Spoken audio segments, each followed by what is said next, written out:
ആമുഖങ്ങൾ കൂടാതെ നമ്മുടെ ദൈവവചനത്തിലേക്ക് വരാൻ പോവുകയാണ്. പരിശുദ്ധാത്മാവ് നമ്മോട് സംസാരിക്കുന്ന സമയമാണിത്. 2 തെസ്സലോനിക്ക ലേഖനം 2-ാം അധ്യായം 14-ാമത്തെ വാക്യത്തിലേക്ക് നമുക്ക് വരാം. 2 തെസ്സലോനിക്ക ലേഖനം 2-ാം അധ്യായം 14-ാമത്തെ വാക്യം. ഞാൻ ആ വാക്യം വായിച്ചു കൊള്ളാം. നമ്മുടെ കർത്താവായ യേശു ക്രിസ്തുവിന്റെ മഹത്വം പ്രാപിപ്പാനല്ലോ അവൻ ഞങ്ങളുടെ സുവിശേഷ ഘോഷണത്താൽ നിങ്ങളെ രക്ഷയ്ക്ക് വിളിച്ചത്. വാക്യം ഞാൻ ഒരിക്കൽ കൂടി ആവർത്തിക്കുന്നു. നമ്മുടെ കർത്താവായ യേശു ക്രിസ്തുവിന്റെ മഹത്വം പ്രാപിപ്പാനല്ലോ അവൻ ഞങ്ങളുടെ സുവിശേഷ ഘോഷണത്താൽ നിങ്ങളെ രക്ഷയ്ക്ക് വിളിച്ചത്. അമ്മേ, കർത്താവ് നമ്മളെ ധാരാളമായി അനുഗ്രഹിക്കട്ടെ. ഞാൻ ഇവിടെ ഇരുന്നപ്പോ ജോ പാസ്റ്റർ പറയുകയായിരുന്നു, 4 കുടുംബങ്ങളെ കൊണ്ട് ആരംഭിച്ച ഈ പ്രവർത്തനത്തെ ഇത്രത്തോളം ദൈവം വിശാലമാക്കിയതോർത്ത് സ്തോത്രം ചെയ്യുന്നു. കർത്താവ് ഈ പ്രവർത്തനത്തിന്റെ മുൻപിലുണ്ട്. കർത്താവ് തുടർന്നും ഇതിനെ വളർത്തുകയും വർദ്ധിപ്പിക്കുകയും ചെയ്യാൻ പോവുകയാണ്. കർത്താവ് നമ്മളെ അനുഗ്രഹിക്കട്ടെ. ദയവായ കണ്ണുകളെല്ലാം കർത്തൃസന്നിധിയിൽ ഒന്ന് അടച്ചാട്ട്, എല്ലാ ദിനങ്ങളും ഒന്ന് തുറന്നാട്ട്.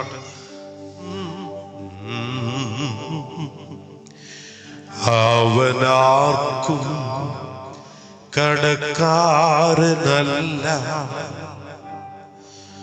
അവനാർക്കും ബാധ്യതയല്ല, അവനൊപ്പം പറയാൻ ആരുമേയില്ല, അവനെ പോൽ ആരാധ്യനില്ല. ഒരുമിച്ചൊന്ന് പാടിക്കേ. അവനാർക്കും കടക്കാരനല്ല, അവനാർക്കും ബാധ്യതയല്ല, അവനൊപ്പം പറയാൻ ആരുമേയില്ല, അവനെ പോൽ ആരാധ്യനില്ല.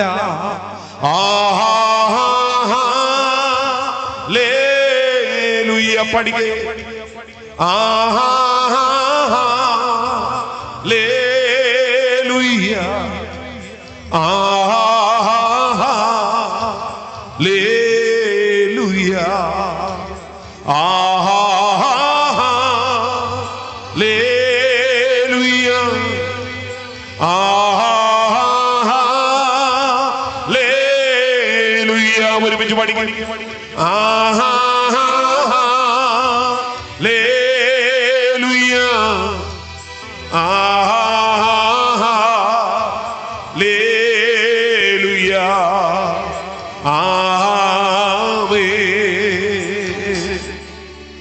നിന്ദാനം ഞാൻ അനുഭവിച്ചു, നിൻ സ്നേഹം ഞാൻ ഒരുമിച്ച് പഠിക്കണം രുചിച്ചെറിഞ്ഞു, നിന്ദാനം ഞാൻ അനുഭവിച്ചു, നിൻ സ്നേഹം ഞാൻ രുചിച്ചെറിഞ്ഞു. യേശുവേ, യേശുവേ എൻ ദൈവമേ, നീ എന്നും മതിയായവൻ. യേശുവേ എൻ ദൈവമേ, നീ എന്നും. ഉച്ചത്തിൽ ആ നാമം ഉറക്കെ വന്ന് വിളിച്ചേ. യേശുവേ എൻ ദൈവമേ, നീ എന്നും മതിയായവൻ. യേശുവേ എൻ ദൈവമേ, നീ എന്നും മതിയാ. ഒന്നുകൂടെ ഒന്ന് പാടിക്കേ. യേശുവേ, യേശുവേ എൻ ദൈവമേ, നീ എന്നും മതിയായവൻ. നിന്ദാനം ഞാൻ അനുഭവിച്ചു, നിൻ സ്നേഹം ഞാൻ രുചിച്ചെറിഞ്ഞു, നിന്ദാനം ഞാൻ അനുഭവിച്ചു നിൻ സ്നേഹം ഞാൻ രുചിച്ചറിഞ്ഞു. രാജാതി രാജാവേ, കർത്താതി കർത്താവേ, ഞങ്ങൾ ഒരുമിച്ച് അവിടുത്തെ സന്നിധിയോട് അടുത്തു വരുന്നു. ഇന്ന് രാത്രി അങ്ങ് ഞങ്ങളുടെ നടുവിൽ ഇറങ്ങി വന്നിട്ടുള്ളതിന് സ്തോത്രം ചെയ്യുന്നു. ആത്മമണ്ഡലത്തെ ഞങ്ങൾക്ക് തുറന്നു തരണമേ. ദുരാത്മമണ്ഡലങ്ങളെ കീഴടക്കണമേ. രക്ഷിക്കപ്പെടുന്നവരുടെ സേവകാത്മാക്കളായ ദൂതന്മാരെ ഇന്ന് രാത്രി ഈ അന്തരീക്ഷത്തിൽ അങ്ങ് അയക്കുമാറാകണമേ. ഈ ഓഡിറ്റോറിയം മുഴുവൻ യേശുവിന്റെ രക്തത്താൽ ഇപ്പോൾ ശുദ്ധീകരിക്കപ്പെടട്ടെ. അവിടുത്തെ സാന്നിധ്യത്തിന് ഞങ്ങൾ സ്തോത്രം ചെയ്യുന്നു. തിരുവെഴുത്തുകളെ തിരിച്ചറിയാൻ ഞങ്ങളുടെ ബുദ്ധിയെ തുറക്കും. മഹത്വം അങ്ങേക്ക് യേശുവിൻ നാമത്തിൽ തന്നെ. ആമേൻ. സന്തോഷത്തോടെ അക്കരം ഉയർത്തി ഒരിക്കൽ കൂടി എല്ലാവരും കൂടെ ചേർന്ന് കർത്താവിനെ ഒന്ന് ആരാധിച്ചാട്ടെ. കർത്താവ് നമ്മളെ ധാരാളമായി അനുഗ്രഹിക്കുമാറാകട്ടെ. 2 തെസ്സലോനിക്ക ലേഖനം 2-ാം അധ്യായം 14-ാമത്തെ വാക്യമാണ് ഇന്ന് രാത്രിയിൽ നമ്മുടെ സവിശേഷമായ ചിന്തയ്ക്ക് ആധാരമായി നമ്മൾ ഇവിടെ വായിച്ചിട്ടുള്ളത്. നമുക്കറിയാം, ധന്യനായ പൗലോസ്ലീഹയുടെ ലേഖനങ്ങളുടെ കൂട്ടത്തിൽ അന്ത്യകാല ശാസ്ത്ര ലേഖനങ്ങൾ എന്നറിയപ്പെടുന്ന 2 ലേഖനങ്ങളാണ് ഉള്ളത്. ഇതില് ഒന്ന് തെസ്സലോനിക്ക ലേഖനം 1-ാമത്തെ ലേഖനവും 2-ാം ലേഖനവുമാണ്. എന്തുകൊണ്ടാണ് ഇവയെ ആ പേരിൽ വിളിക്കുന്നത് എന്ന് ചോദിച്ചാൽ, യേശുക്രിസ്തുവിന്റെ മേഘപ്രത്യക്ഷതയുടെ കാര്യകാരണ സഹിതമായ വിവരണങ്ങൾ ഈ ലേഖനങ്ങൾ നടത്തുന്നു എന്നുള്ള ഒറ്റ കാരണം കൊണ്ടാണ് ഈ ലേഖനങ്ങളെ അന്ത്യകാല ശാസ്ത്ര ലേഖനങ്ങളെന്ന് വിളിക്കുന്നത്. നമ്മൾ ശ്രദ്ധിച്ചാൽ കർത്താവായ യേശുക്രിസ്തുവിന്റെ മേഘപ്രത്യക്ഷതയുടെ ആ പൂർണ്ണ രൂപം നമ്മൾ തെസ്സലോനിക്ക ലേഖനത്തിലാണ് കാണുന്നത്. പെട്ടെന്ന് അന്ത്യകാലനാദത്തിങ്കൽ കണ്ണിമയ്ക്കുന്നിടയിലെന്നൊക്കെ കൊരിന്ത്യ ലേഖനത്തിൽ കാണുന്നുവെങ്കിലും അതിനെ കൃത്യമായിട്ട് വ്യക്തമാക്കിയിട്ടുള്ളത് ഈ തെസ്സലോനിക്ക ലേഖനത്തിലാണ്. ആ കർത്താവ് തൻ ഗംഭീരനാദം, പ്രധാന ദൂതന്റെ ശബ്ദം, ദൈവത്തിന്റെ കാഹളം ഇങ്ങനെ സ്വർഗത്തിൽ നിന്ന് ഇറങ്ങി വരുമ്പോൾ ക്രിസ്തുവിൽ മരിച്ചവർ മുൻപേ ഉയർക്കും, പിന്നെ ജീവനോട് ശേഷിക്കുന്നവർ രൂപാന്തരപ്പെടും. ഇങ്ങനെ ഈ കാര്യങ്ങളെല്ലാം ഈ ലേഖനങ്ങളാണ് വെളിപ്പെടുത്തിയിട്ടുള്ളത്. അതുകൊണ്ടാണ് ഇവയെ ഈ പേരിൽ അറിയപ്പെടുന്നത്. ഇനി നിങ്ങൾ ശ്രദ്ധിച്ചേ, നമ്മൾ ഈ വായിച്ച വാക്യത്തിനകത്ത് പോൾ പറയുന്നത് നമ്മുടെ കർത്താവായ യേശുക്രിസ്തുവിന്റെ മഹത്വം പ്രാപിപ്പാനല്ലോ അവൻ ഞങ്ങളുടെ സുവിശേഷ ഘോഷണത്താൽ നിങ്ങളെ രക്ഷയ്ക്ക് വിളിച്ചിരിക്കുന്നത് എന്നാണ്. ഈ മഹത്വത്തെ കുറിച്ചുള്ള വെളിപ്പാട് തെസ്സലോനിക്ക സഭയോട് പറയുന്നതിന്റെ പിന്നിൽ ഒരു കാരണമുണ്ട്. നിങ്ങളെ തെസ്സലോനിക്ക ലേഖനം ഈ 1-ാം ലേഖനത്തിന്റെ 3-ാം അധ്യായത്തിലേക്ക് നമ്മൾ വരുമ്പോൾ അതിന്റെ 4-ാമത്തെ വാക്യം തൊട്ടൊക്കെ നാം കഷ്ടം അനുഭവിക്കേണ്ടി വരുമെന്ന് നിങ്ങൾ കേട്ടിട്ടുണ്ടല്ലോ, അവണ്ണം തന്നെ സംഭവിച്ചുമിരിക്കുന്നു എന്ന് പറഞ്ഞിട്ട് പൗലോസ് പറയുക, പരീക്ഷകൻ നിങ്ങളെ പരീക്ഷിച്ചുവോ, ഞങ്ങളുടെ പ്രയത്നം വെറുതെയായി പോയോ എന്ന് ഭയപ്പെട്ട് ഞാൻ നിങ്ങളുടെ വിശ്വാസത്തിന്റെ വസ്തുതയെ അറിയേണ്ടതിന് ആളെ അയച്ചു. അപ്പൊ പോളിന് പോലും ആശങ്കയുണ്ടാകത്തക്ക വിധത്തിലുള്ള പ്രശ്നങ്ങളിലൂടെ, പീഡനങ്ങളിലൂടെ സഭ കടന്നു പോകുകയാണ്. ഇനി 2-ാം ലേഖനത്തിലേക്ക് വരുമ്പോൾ 1-ാം അധ്യായത്തിന്റെ 7-ാമത്തെ വാക്യത്തിലേക്ക് നമ്മൾ വരുമ്പോൾ, ദൈവത്തെ അറിയാത്തവർക്കും നമ്മുടെ കർത്താവായ യേശുവിന്റെ സുവിശേഷം അനുസരിക്കാത്തവർക്കും പ്രതികാരം കൊടുക്കുമ്പോൾ നിങ്ങളെ പീഡിപ്പിക്കുന്നവർക്ക് പീഡയും പീഡ അനുഭവിക്കുന്ന നിങ്ങൾക്ക് ഞങ്ങളോടുകൂടി ആശ്വാസവും പകരം നൽകുന്നത് ദൈവസന്നിധിയിൽ നീതിയല്ലോ എന്ന് പറഞ്ഞുകൊണ്ട് ആ പീഡനത്തിന്റെ വലുപ്പം പൗലോസ് അവിടെ പറയുന്നുണ്ട്. അപ്പൊ പീഡനത്തിനകത്തൂടെ പോകുന്ന ദൈവസഭയോടാണ് ഭാവിപരമായി വെളിപ്പെടുവാൻ പോകുന്ന അനുഗ്രഹത്തെ പോള് വിശദീകരിക്കുന്നത്. അതായി ഇവിടെ നമ്മൾ വായിച്ചത്, നമ്മുടെ കർത്താവായ യേശുക്രിസ്തുവിന്റെ മഹത്വം പ്രാപിപ്പാനല്ലോ ഞങ്ങളുടെ സുവിശേഷ ഘോഷണത്താൽ നിങ്ങളെ രക്ഷയ്ക്ക് വിളിച്ചത്. അപ്പൊ പോള് പറയാം, നിങ്ങളെ രക്ഷയ്ക്ക് വിളിച്ചിരിക്കുകയാണ്. സുവിശേഷ ഘോഷണത്താലാണ് നിങ്ങളെ രക്ഷയ്ക്ക് വിളിച്ചിരിക്കുന്നത്. ആ രക്ഷയ്ക്ക് വിളിച്ചതിന്റെ ഉദ്ദേശം എന്ന് പറയുന്നത് നമ്മുടെ കർത്താവായ യേശുക്രിസ്തുവിന്റെ മഹത്വം പ്രാപിക്കുക എന്നുള്ളതാണ്. നമ്മുടെ വിളിയുടെ ആത്യന്തികമായ ലക്ഷ്യമാണ് മഹത്വത്തിന്റെ പ്രാപനം എന്ന് പറയുന്നത്. ഈ രക്ഷയുടെ ഭാവികമായ അനുഗ്രഹമാണ് മഹത്വത്തിന്റെ പ്രാപനം എന്ന് പറയുന്നത്. ഇനി ഞാൻ ആ മഹത്വം എന്താണ് എന്ന് പറയാനായിട്ട് പോകുകയാണ്. നിങ്ങൾ ആ മഹത്വം എന്ന വാക്ക് ഒന്ന് ശ്രദ്ധിച്ചേ. മലയാളത്തിൽ ഈ മഹത്വം എന്ന വാക്കിന് രണ്ട് പദങ്ങൾ ഒരുപോലെ ഉപയോഗിച്ചിട്ടുണ്ട്. അതിൽ ഒന്നാമത്തെ പദമാണ് മഹത്വം, രണ്ടാമത്തെ പദമാണ് തേജസ്. മഹത്വം എന്ന് പറഞ്ഞാലും തേജസ് എന്ന് പറഞ്ഞാലും ഒരേ അർത്ഥമാണുള്ളത്. അത് ഇംഗ്ലീഷ് ബൈബിളിൽ വായിക്കുമ്പോഴാണ് നമുക്കത് കൂടുതൽ മനസ്സിലാകുന്നത്. മഹത്വം എന്ന് എഴുതിയിരിക്കുന്നതും തേജസ് എന്ന് എഴുതിയിരിക്കുന്നതും ഗ്ലോറി എന്ന ഒറ്റ വാക്കുകൊണ്ടാണ് മനസ്സിലാക്കുന്നത്. അപ്പൊ രണ്ടിനും ഒരേ അർത്ഥമാണ്, രണ്ടും ഗ്ലോറിയാണ്. അപ്പൊ മലയാളത്തിൽ മഹത്വം, മലയാളത്തിൽ തേജസ്, ഇംഗ്ലീഷിൽ അത് ഗ്ലോറിയാണ്. എന്നാൽ അത് ഗ്രീക്കിലേക്ക് വരുമ്പോൾ ഡോക്സയാണ്. അത് ഹീബ്രുവിലേക്ക് പോകുമ്പോൾ കബോധ് ആണ്. അപ്പൊ ഡോക്സ എന്ന് വിളിക്കുന്ന, കബോധ് എന്ന് വിളിക്കുന്ന, ഗ്ലോറി എന്ന് വിളിക്കുന്ന ഈ മഹത്വം അല്ലെങ്കിൽ ഈ തേജസ് എന്താണ്? നമുക്കിനി അതിന്റെ അർത്ഥം ഒന്ന് ശ്രദ്ധിക്കുമ്പോൾ തന്നെ അതിന്റെ വലിപ്പം കൂടുതലായിട്ട് മനസ്സിലാകും. ഈ കബോധ് അല്ലെങ്കിൽ ഡോക്സ ഈ പദത്തിന് പ്രധാനപ്പെട്ട 5 അർത്ഥങ്ങൾ നമുക്കതില് മനസ്സിലാക്കാനായിട്ട് കഴിയും. അതിലെ ഒന്നാമത്തെ അർത്ഥം സ്പ്ലെൻഡർ എന്നാണ്. സ്പ്ലെൻഡർ എന്ന് പറയുമ്പോൾ ഗാംഭീര്യം, ശോഭ, കാന്തി, ഭാസുരത്വം, പ്രതാപശക്തി എന്നൊക്കെയാണ്. രണ്ടാമത്തെ അർത്ഥം ബ്രൈറ്റ്നസ് എന്നാണ്, തിളക്കം, തെളിച്ചം എന്നൊക്കെ നമുക്ക് അതിനെ വിളിക്കാം. മൂന്നാമത്തെ അർത്ഥം എക്സലൻസ് എന്ന് പറയുന്നതാണ്, മേന്മ, മഹിമ, ഉത്കൃഷ്ടത എന്നൊക്കെ നമുക്ക് വിളിക്കാം. നാലാമത്തെ അർത്ഥം ഡിഗ്നിറ്റി എന്നാണ്.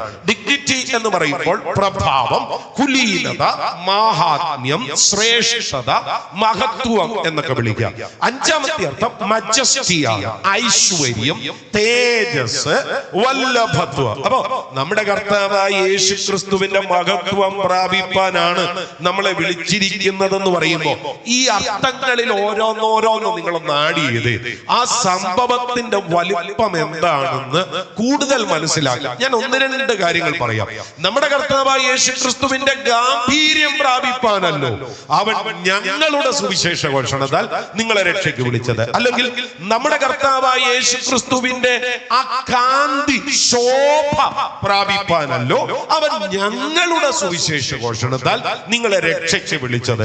അല്ലെങ്കിൽ നമ്മുടെ കർത്താവായ യേശു ക്രിസ്തുവിന്റെ പ്രഭാവം, കുലീനത പ്രാപിപ്പാനല്ലോ ഞങ്ങളുടെ സുവിശേഷ ഘോഷണത്താൽ നിങ്ങളെ രക്ഷയ്ക്ക് വിളിച്ചത്. മറ്റൊരു വാക്കിൽ പറഞ്ഞാൽ നമ്മുടെ കർത്താവായ യേശു ക്രിസ്തുവിന്റെ ഐശ്വര്യം, വല്ലഭത്വം പ്രാപിപ്പാനല്ലോ അവൻ ഞങ്ങളുടെ സുവിശേഷ ഘോഷണത്താൽ നിങ്ങളെ രക്ഷയ്ക്ക് വിളിച്ചത്. അപ്പൊ ആ മഹത്വം എന്ന് പറയുന്ന വാക്ക് കൂടുതൽ മനസ്സിലാകുന്നു എന്നാണ് ഞാൻ ചിന്തിക്കുന്നത്. ഈ നമ്മുടെ കർത്താവായ യേശു ക്രിസ്തുവിന്റെ മഹത്വം എന്നുള്ളതിനെ ഈ പറയപ്പെട്ട അർത്ഥത്തിൽ കൃത്യമായി ഗ്രഹിക്കുവാൻ കഴിയുന്ന ഒരു വാക്യമുണ്ട്. അത് 1 തിമോഥെയോസിന്റെ ലേഖനം 6-ാം അധ്യായം 15-16 വാക്യങ്ങളാണ്. വാസ്തവത്തിൽ ഇത് നമ്മൾ കാണാതെ പഠിക്കേണ്ട ഒരു വാക്യമാണ്.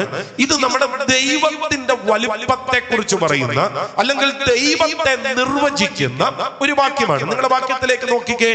ധന്യനായ ഏകാധിപതി, എല്ലാവരും കൂടെ പറഞ്ഞു, ധന്യനായ ഏകാധിപതിയും രാജാതി രാജാവും കർത്താതി കർത്താവും താൻ മാത്രം അമർത്യതയുള്ളവനും അടുത്തുകൂടാത്ത വെളിച്ചത്തിൽ വസിക്കുന്നവനും മനുഷ്യർ ആരും കാണാത്തവനും കാണാൻ കഴിയാത്തവനുമായവൻ. ഇത് ദൈവത്തെ കുറിച്ചുള്ള ഒരു നിർവചനം. അതില് ഈ ഗ്ലോറിയുമായി ബന്ധപ്പെട്ട് ഒരു വാക്ക് അതിനകത്തുണ്ട്. അത് 16-ാമത്തെ വാക്യത്തിലാണ്. ആ വാക്ക് നോക്കിയാൽ അടുത്തുകൂടാത്ത വെളിച്ചത്തിൽ വസിക്കുന്നവൻ. ആ വാക്ക് ഞാൻ ഒന്നുകൂടെ പറയാം.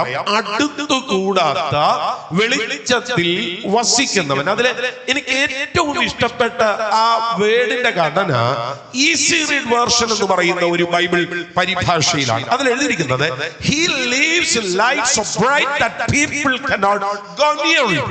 ഒരു മനുഷ്യന് അടുക്കുവാൻ കഴിയാത്ത, സമീപിക്കുവാൻ കഴിയാത്ത അത്ര വെളിച്ചത്തിലാണ് നമ്മുടെ ദൈവമായിരിക്കുന്നത്. ആ വെളിച്ചത്തെ വിളിക്കുന്ന പേരാണ് നമ്മുടെ നമ്മുടെ കർത്താവായ യേശു ക്രിസ്തുവിന്റെ മഹത്വം. ഇവിടെ എന്റെ കണ്ണിന് നേരെയാണ് മിക്കവാറും ലൈറ്റുകളെല്ലാം ഇരിക്കുന്നത്. ഈ ലൈറ്റ് എത്ര വോൾട്ടാന്ന് എനിക്ക് അറിയത്തില്ല.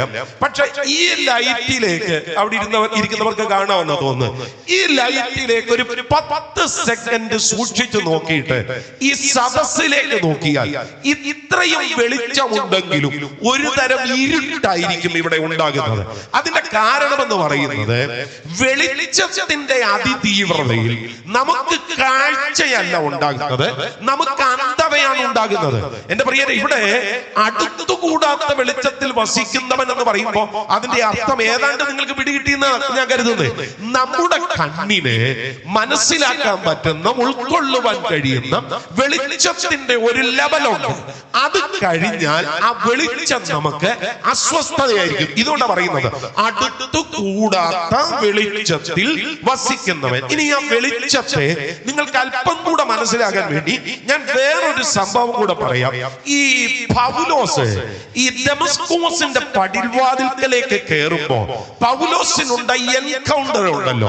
അവിടെ നമ്മൾ വായിക്കുന്നത് നട്ടുച്ചയ്ക്ക് സൂര്യനെ കവിഞ്ഞൊരു വെളിച്ചം. അപ്പോസ്തല പ്രവൃത്തി 26:13 പോൾ പറയുന്ന കാര്യമാണ്. ആ വാക്ക് ശ്രദ്ധിച്ച്, രാജാവേ, നട്ടുച്ചയ്ക്ക് ഞാൻ വഴിയിൽ വെച്ച് സൂര്യന്റെ പ്രകാശത്തെ കവിഞ്ഞൊരു വെളിച്ചം ആകാശത്തിൽ നിന്ന് എന്നെയും എന്നോടുകൂടി യാത്ര ചെയ്യുന്നവരെയും ചുറ്റി പ്രകാശിക്കുന്നത് ഞാൻ കണ്ടു. പോള് മിഡിൽ ഈസ്റ്റിലാണ് നിൽക്കുന്നത്. സ്തോത്രം. നമുക്കറിയാം, മിഡിൽ ഈസ്റ്റിൽ ജീവിച്ചിരിക്കുന്നവർക്ക് കൃത്യമായിട്ട് മനസ്സിലാകും. സൂര്യൻ ഏറ്റവും ബ്രൈറ്റ് ആയിട്ട് പ്രകാശിക്കുന്നത് കാണാൻ കഴിയുന്ന ഇടം മിഡിൽ ഈസ്റ്റ്. ഒരു 12:30 സമയത്തൊക്കെ പുറത്തോട്ട് ഇറങ്ങിയാൽ കണ്ണ് അഞ്ചിപ്പോകും, അല്ലേ? പോള് പറയുകയാണ്, നട്ടുച്ചയ്ക്ക് ആ സൂര്യനെ കവിഞ്ഞൊരു വെളിച്ചം, സൂര്യനെ കവിഞ്ഞൊരു വെളിച്ചം. നിങ്ങൾ അത് മനസ്സിലാക്കാൻ നാളെ ഉച്ചയാകുമ്പോ നിങ്ങൾ എന്തെങ്കിലും ഒന്ന് പ്രകാശിപ്പിച്ചു നോക്ക്. സൂര്യന്റെ പ്രകാശത്തെ കവിയുന്ന പ്രകാശത്തെ സൃഷ്ടിക്കാൻ പറ്റുമെന്ന് അങ്ങനെ അപ്പൊ മനസ്സിലാവും. സൂര്യന്റെ പ്രകാശത്തെ കവിഞ്ഞ ഒരു പ്രകാശം സൃഷ്ടിക്കുക എന്ന് പറയുന്നത് അല്പം ബുദ്ധിമുട്ടാണ്. ഇവിടെ പോൾ പറയുന്നു, സൂര്യന്റെ പ്രകാശത്തെ കവിഞ്ഞൊരു വെളിച്ചം ഞങ്ങൾക്ക് തോന്നിയെന്നല്ല, ആ നട്ടുച്ച സമയത്ത് ഞങ്ങളെ ചുറ്റി പ്രകാശിക്കുന്നു. അതെവിടെ നിന്നാ വന്നേ? ആകാശത്ത് നിന്നാണ് വന്നത്. അപ്പൊ ആകാശത്തിൽ നിന്ന് വന്ന സൂര്യന്റെ വെളിച്ചത്തെ കവിഞ്ഞ ഒരു വെളിച്ചം, ചുറ്റി പ്രകാശിച്ച ആ വെളിച്ചം, ആ വെളിച്ചം ഗ്ലോറി അല്ലാതെ എന്താണ്? നിങ്ങൾ മിണ്ടുന്നില്ല. ഇതാണ് മഹത്വം എന്ന് പറയുന്നത്. ഇത് പ്രാപിക്കാൻ കർത്താവ് നമ്മളെ വിളിച്ചെന്നാ പറയുന്നത്. ഒരാമേ പറഞ്ഞേ. ഹല്ലേലൂയ. ഇത് നമ്മള് പഴയ നിയമത്തിൽ നിന്ന് ഇങ്ങോട്ട് പിടിക്കണം. മിക്കവാറും ദൈവസാന്നിധ്യം വെളിപ്പെട്ട ഇടത്തല്ല ഇതുപോലൊരു സംഭവം നമുക്ക് കാണാൻ പറ്റും. 2 ശമൂവേലിന്റെ പുസ്തകം 22-13 വാക്യം. അവന്റെ മുൻപിലുള്ള പ്രകാശത്താൽ തീക്കനൽ ജ്വലിച്ചു. പ്രകാശം. അത് കഴിഞ്ഞ് നിങ്ങൾ വെളിപ്പാട് പുസ്തകം 1-ാം വാക്യത്തിലേക്ക് വന്നേ. അവിടെ നമ്മുടെ കർത്താവിന്റെ മുഖത്തെ കുറിച്ച് പറയുന്നുണ്ട്. അവന്റെ മുഖം സൂര്യൻ ശക്തിയോടെ പ്രകാശിക്കുന്നത് പോലെയായിരുന്നു. അതാ ഗ്ലോറി. നിങ്ങൾ മിണ്ടുന്നില്ല. അതാ ഗ്ലോറി. വെളിപ്പാട് പുസ്തകം 22:5 നിങ്ങൾ ശ്രദ്ധിക്കണം. അവിടെ സൂര്യന്റെ വെളിച്ചവും വേണ്ട, ചന്ദ്രന്റെ വെളിച്ചവും വേണ്ട. കുഞ്ഞാടാണ് അതിന്റെ വെളിച്ചം. അതിന്റെ പേരാണ് ഗ്ലോറി. ഈ ഗ്ലോറിയുടെ മുന്നിൽ സത്യത്തിൽ സൂര്യനും ചന്ദ്രനും നിൽക്കാൻ പറ്റത്തില്ല. ഞാനത് വെറുതെ പറഞ്ഞല്ല. നിങ്ങള് യെശയ്യാ പ്രവചനത്തിലേക്ക് വരണം. യെശയ്യാ പ്രവചനം അതിന്റെ 24-ാം അധ്യായത്തിന്റെ 23-ാമത്തെ വാക്യം ഒന്ന് ശ്രദ്ധിച്ചേ. സൈന്യങ്ങളുടെ യഹോവ സിയോൻ പർവ്വതത്തിലും യെരൂശലേമിലും വാഴുകയാണ്. അവന്റെ മൂപ്പന്മാരുടെ മുൻപിൽ തേജസ് ഉണ്ടാകുക, ചന്ദ്രൻ നാണിക്കുകയും സൂര്യൻ ലജ്ജിക്കുകയും. നിങ്ങൾ എന്നോടൊപ്പം ഉണ്ടെങ്കിൽ കർത്താവിനെ ഒന്ന് മഹത്വപ്പെടുത്തിയാണ്. ഈ തേജസ് വന്നപ്പോ ചന്ദ്രന് നാണം വന്നു, സൂര്യന് ലജ്ജ വന്നു. അങ്ങനല്ലേ കാണുന്നത്? എപ്പോഴാ തേജസ് വെളിപ്പെട്ടപ്പോ. സ്വതന്ത്രം. ഞാനിപ്പോ ജി എന്നും ജി മേജർ എന്നും ജി ഷാർപ്പ് എന്നും സി സെവൻത് എന്നും ഒക്കെ പറഞ്ഞ് പുള്ളി വായിക്കും, ഞാൻ പാടുകയും ചെയ്യും. പക്ഷെ സാക്ഷാൽ യേശുദാസ് ഇങ്ങോട്ട് കയറി വരികയാണെങ്കിൽ സ്പോട്ട് ഞാൻ പാട്ട് നിർത്തും. കാരണം അതിയാന്റെ മുന്നിൽ പാടാനുള്ള ആ ഒരു കരുത്ത് എനിക്ക് പോരാ. മനസ്സിലാക്കാൻ വേണ്ടി ഒരു ഉദാഹരണം പറഞ്ഞു. ഇതുപോലെ മനസ്സിലാക്കാൻ വേണ്ടി പറഞ്ഞാണ്, അതിനെ തെറ്റിദ്ധരിക്കരുത്. ഇതുപോലെ ഈ റിയലായിട്ടുള്ള ഗ്ലോറി അങ്ങോട്ട് വെളിപ്പെട്ടപ്പോ ഇതുവരെ വലിയ വെളിച്ചമാണെന്ന് പറഞ്ഞിരുന്ന സൂര്യൻ അങ്ങ് ലജ്ജയായി പോയി.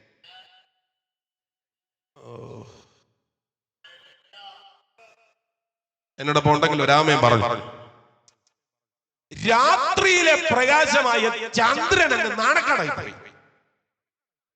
അപ്പൊ സൂര്യനെ ലജ്ജിപ്പിക്കുന്ന പ്രകാശമാണ് തേജസ് എങ്കിൽ ആ തേജസ്സിന്റെ വലിപ്പം എന്താണെന്ന് നിങ്ങളൊന്ന് ആലോചിച്ച് നോക്കി.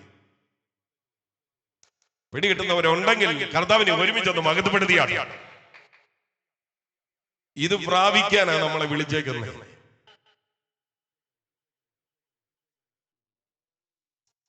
അപ്പൊ നമ്മുടെ ഈ നിറമൊക്കെ ഇവിടെ ഉള്ളൂ. അത് വെളുത്തതായാലും കറുത്തതായാലും ചോക്ലേറ്റ് ആയാലും അത് എന്നതായാലും ഇവിടം വരെ ഉള്ളൂ. ഇതിന്റെ മുകളിൽ നമ്മൾ വേറൊന്ന് ധരിക്കാൻ പോകും. അത് മനസ്സിലാക്കുന്നവരുണ്ടെങ്കിൽ രാമയും പറഞ്ഞു.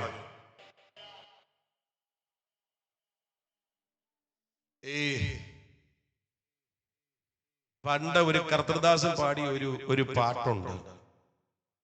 നീതി സൂര്യൻ വരുമ്പോൾ താൻ പ്രഭയിൽ കാന്തിയാല് ഇരുൾ നീരം മാറിയിടുമേ.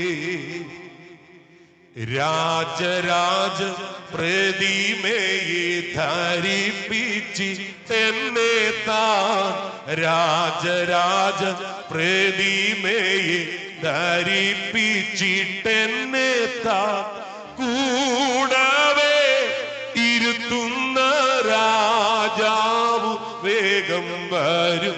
കൂടവേ ഇരുത്തുന്ന രാജാവു വേഗം വരും. പാടാൻ ആഗ്രഹമുണ്ട്, സമയമില്ലാത്തതുകൊണ്ട് ഒത്തിരി പാടാനുണ്ട് നമുക്ക്. നീതി സൂര്യൻ വരുമ്പോൾ അവിടുത്തെ പ്രഭയുടെ കാന്തി കൊണ്ട് നമ്മുടെ ഇരുൾ നിറം മാറും. അപ്പൊ ഈ നിറം ഇവിടെ വരെ ഉള്ളൂ. മരണത്തിന്റെ അപ്പുറത്ത് നമ്മുടെ മേൽ വെളിപ്പെടാൻ പോകുന്നത് ഗ്ലോറിയാണ്. ഇതപ്പോൾ പറയുന്നത് ഈ മഹത്വം പ്രാപിക്കാനാ വിളിച്ചേക്കുന്നേ. കുഞ്ഞെ കളയരുത് ഇത്. ഏതെ ഈ മഹത്വത്തെ കളയരുത്. അതുകൊണ്ടാ CS മാത്യു പാസ്റ്റർ പാടിയത്. മണ്ണെ പ്രതി മാണിക്യം പേടിയോയില്ല ഞാൻ. അല്ലേ?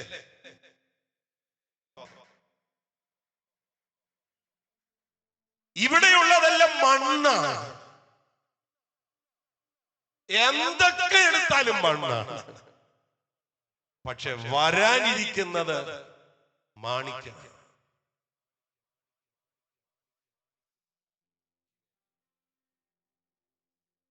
ഇവിടെ പോണ്ടെങ്കിൽ ഒരാമയും പറഞ്ഞാണ്.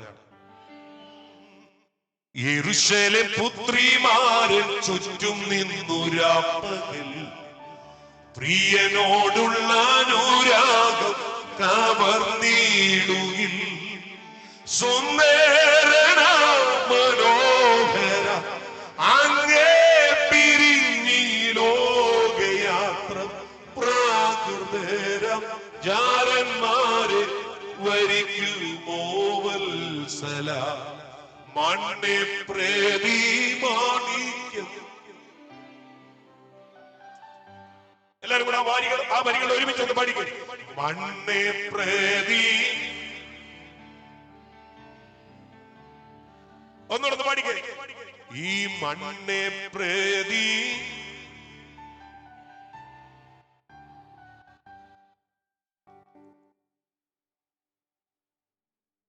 പാസ്റ്റർ OM രാജകുട്ടിയുടെ ഭാര്യ പിതാവാണ് പാസ്റ്റർ CS മാത്യു.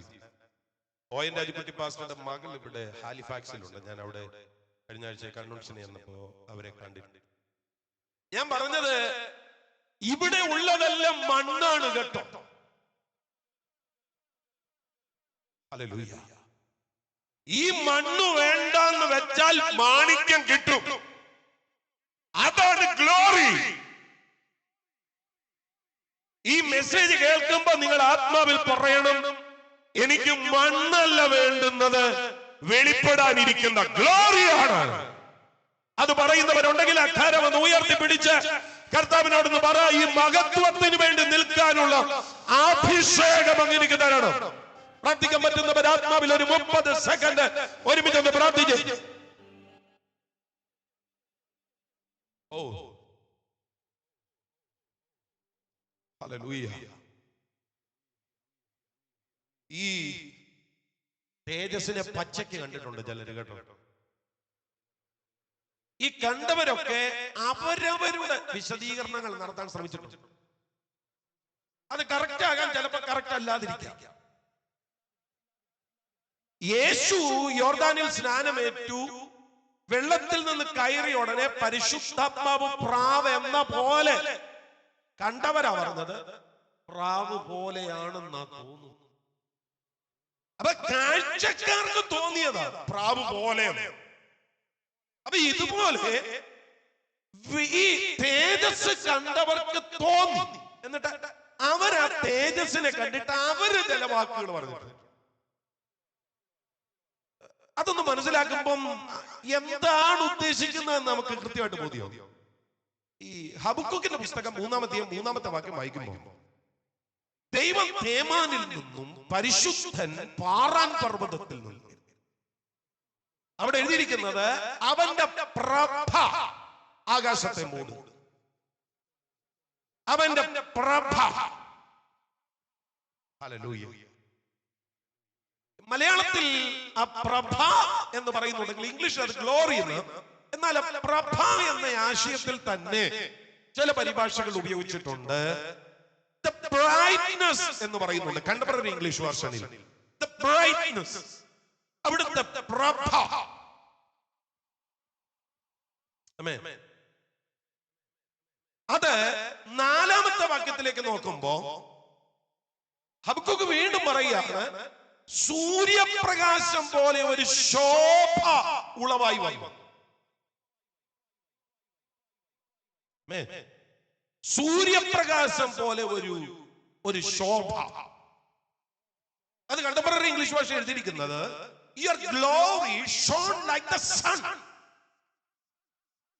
സൂര്യൻ എങ്ങനെയാണോ പ്രകാശിക്കുന്നത് അതുപോലെയാണ് നിന്റെ മഹത്വം കണ്ടത്. അപ്പൊ 1-ാമത്തെ പദം പ്രഭ പോലെ. ഹബക്കൂക്കിന് ആദ്യം അങ്ങനെ തോന്നി. അല്പം കഴിഞ്ഞപ്പോ ഹബക്കൂക്ക് പറഞ്ഞു, പ്രഭ പോലെയല്ല, സൂര്യൻ പ്രകാശിക്കുന്നത് പോലെയാണ്.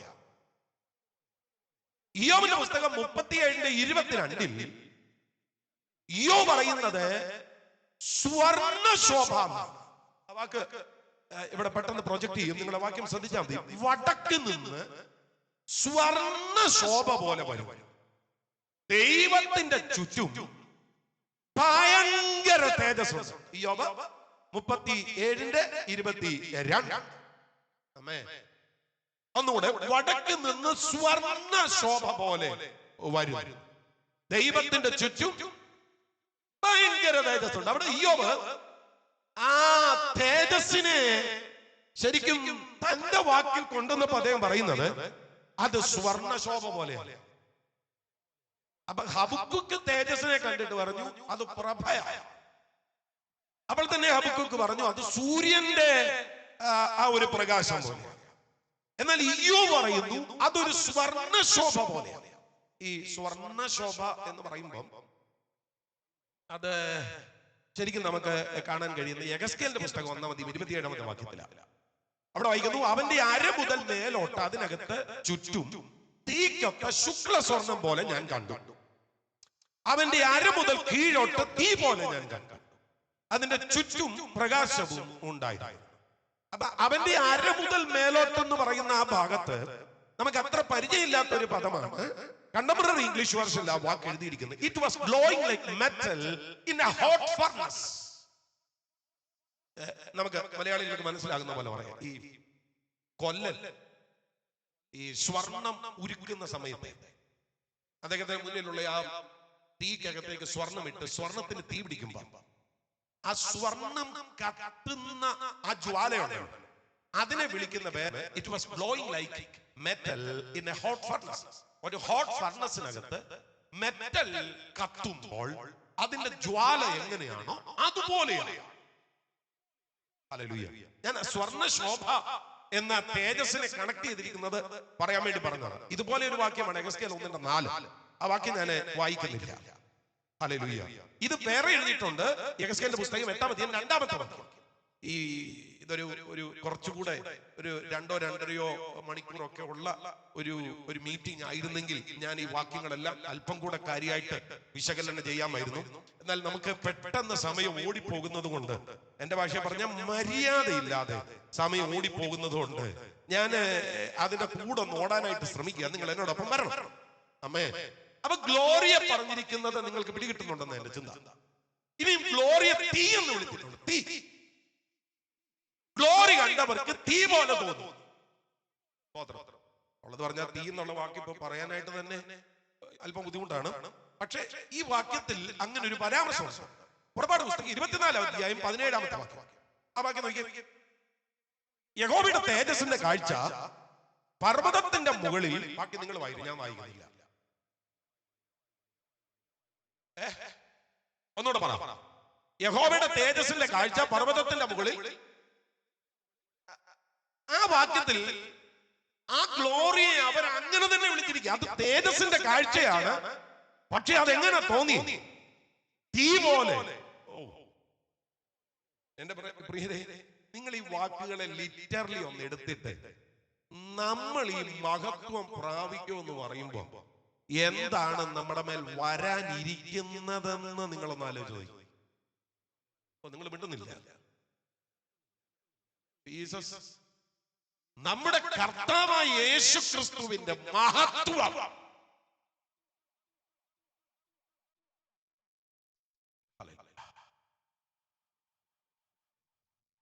ഈ മേഘത്തെ ചിലയിടങ്ങളിലൊക്കെ, സോറി, ഈ തേജസ്സിലെ ചിലയിടങ്ങളിലൊക്കെ മേഘം എന്ന് വിളിക്കുന്നു. പുറപ്പാട് പുസ്തകം 16-ാം 10-ാമത്തെ വാക്യം നോക്കുമ്പോ യഹോവയുടെ തേജസ് മേഘത്തിൽ വെളിപ്പെട്ടിരിക്കുന്നത്. ഈ മേഘം എന്ന് പറയുമ്പോ അതൊരു നാച്ചുറൽ ഫിനോമിനയാണെങ്കിൽ, മഹത്വമുള്ള മേഘത്തെ ദൈവശാസ്ത്രപരമായി വിളിക്കുന്ന ഒരു പേരുണ്ട്. അത് തയോഫനിക് ക്ലൗഡ് എന്നാണ്. തയോഫനിക് ക്ലൗഡ്, മഹത്വമുള്ള മേഘം.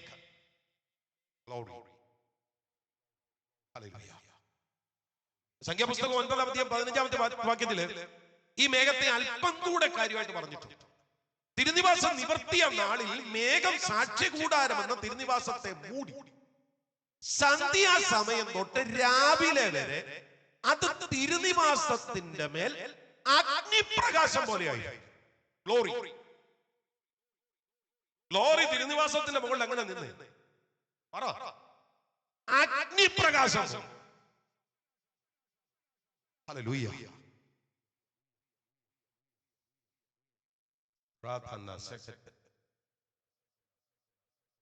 അതാ ഞാൻ പറഞ്ഞത്. ഇവരിതെല്ലാം കണ്ടതാ, കണ്ണുകൊണ്ട് കണ്ടിട്ട് അവരുടെ ഭാഷ വിളിച്ചതാ. ഇസ്രായേൽ ജനം പറഞ്ഞു തീ പോലെയാണ്.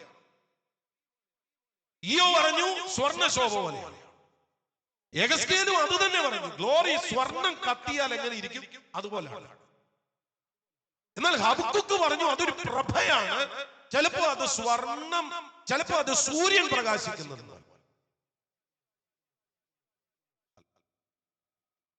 എന്റെ പ്രിയപ്പെട്ടവരെ, ഇത് നമ്മൾ പ്രാപിക്കും.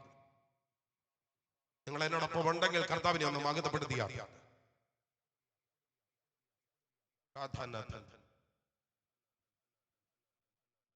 ഈ നമ്മുടെ പിതാക്കന്മാരൊക്കെ ഈ ഗ്ലോറി കാണാനാ കൊതിച്ചത് കേട്ടോ. അവർക്ക് ഭയങ്കര കൊതിയായിരുന്നു ഈ മഹത്വം ഒന്ന് കാണണം. നമ്മുടെ കാലഘട്ടത്തിലേക്ക് വന്നപ്പോ ഈ മഹത്വത്തിന്റെ കാര്യകാരണ സഹിതമായ പ്രസംഗമൊന്നും നമ്മുടെ ഇടയിൽ ഇല്ല. നമുക്ക് ഇതിനെ കുറിച്ചൊട്ട് അറിയത്തില്ല. ഇനി കഴിഞ്ഞ ദിവസം എവിടെയോ പ്രസംഗിച്ചപ്പോ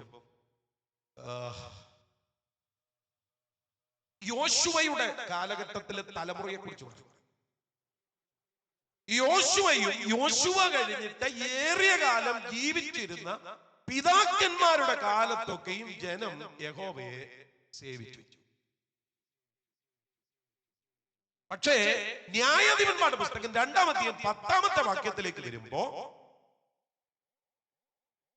യോശുവയും ആ തലമുറയൊക്കെയും പിതാക്കന്മാരോടങ്ങ് ചേർന്നു. ഏതാ? ദൈവത്തെ ഭയപ്പെടണമെന്ന്, ദൈവകൃപയിൽ ജീവിക്കണമെന്ന്, കർത്താവിനെ അല്ലാതെ വേറെ ആരെ സേവിക്കരുതെന്ന്, ലോകത്തിന്റെ പുറകെ പോകരുതെന്ന്, അല്ലെങ്കിൽ ന്യായവിധി ഉണ്ടാകുമെന്നൊക്കെ കറതീർന്ന് പ്രസംഗിച്ച അപ്പന്മാരുടെ കാലഘട്ടത്തിൽ ജനം ദൈവത്തെ സേവിച്ചു. ഇപ്പൊ ആ തലമുറയെല്ലാം പിതാക്കന്മാരോട് ചേർന്നു. ബാക്കി നിങ്ങൾ വായിക്കും. ശേഷം യഹോവയെയും അവൻ ഇസ്രായേലിന് വേണ്ടി ചെയ്തിട്ടുള്ള പ്രവൃത്തികളെയും അറിയാത്ത എന്റെ പ്രിയരെ, ദൈവത്തെ അറിയേണ്ടതുപോലെ അറിയണം. അല്ലെങ്കിൽ ആ തലമുറയെ വിളിക്കുന്ന പേര് വേറൊരു തലമുറ എന്നാണ്. മോനെ, ഇപ്പോഴാണ് ഈ 900 ഒക്കെ വന്നത്. SX 900.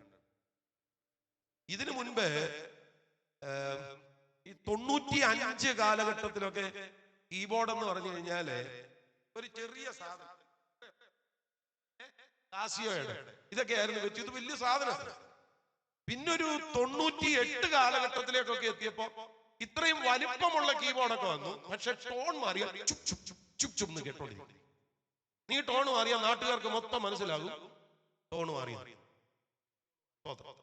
ഞാൻ പറഞ്ഞ കാലഘട്ടം മാറുക. ഇപ്പം ഇവിടെ മുട്ടലെഴുതുന്ന പിള്ളേർക്ക് പോലും ഈ ചുപ് ചുപ്പ് കേൾക്കുന്ന കീബോർഡ് വേണ്ട. അവർക്ക് വായിക്കാൻ തുടങ്ങുമ്പോ SX 900 തന്നെ. ഞാൻ പറഞ്ഞത് സംവിധാനം മാറി. ഞാൻ ഓർക്കുന്നുണ്ട്, പണ്ട് അഹൂജയുടെ 20ന്റെ ഒരു ആംപ്ലിഫയർ, ഒരു 4 ഗോളാമ്പി ഉണ്ടെങ്കിൽ ഒരു കൺവെൻഷൻ, അങ്ങനെ ആയിരുന്നു. ഒരു ഹാർമോണിയം, ഒരു തബല, ഒരു ട്രിപ്പിൾ ഡ്രമ്മും കൂടെ ഉണ്ടെങ്കിൽ വലിയ കൺവെൻഷൻ. 4 ഗോളാമ്പി, 20ന്റെ ഒരു ആംപ്ലിഫയർ, ഇത്ര സാധനം, ഒരു ഹാർമോണിയം പെട്ടിയും കൂടെ ഉണ്ടെങ്കിൽ സംഭവം റെഡിയാണ്. പക്ഷെ ഇപ്പൊ അതുമല്ല, ലൈനറയാണ്. അതാ ചോദിക്കും, ലൈനറയാണ്, ഡിജിറ്റൽ മിക്സർ. അനലോകം കാണുമ്പോഴേ നമുക്കൊരു ബുദ്ധിമുട്ടാണ്. ഞാൻ പറഞ്ഞ സിസ്റ്റം ഒക്കെ മാറി. ഇപ്പം നല്ല വെടിച്ചില്ല സംഭവമൊക്കെ വന്നു. ഡിജിറ്റൽ വന്നു, ചുപ്ചുപ്പെന്ന് കേൾക്കാത്ത സാധനം വന്നു. അതാണ് സംഭവമൊക്കെ ഭയങ്കര കാര്യമായിട്ട് മാറി. ഞാൻ പറഞ്ഞത് വലിയ പരിപാടിയൊക്കെ, നല്ല പാട്ടാണ്, ശ്രുതി ചേർത്ത് നല്ല താളത്തിലും മേളത്തിലും ഒക്കെ പാടുകയാണ്. കർത്താവ് പറയുക വേറൊരു തലമുറയാണ്.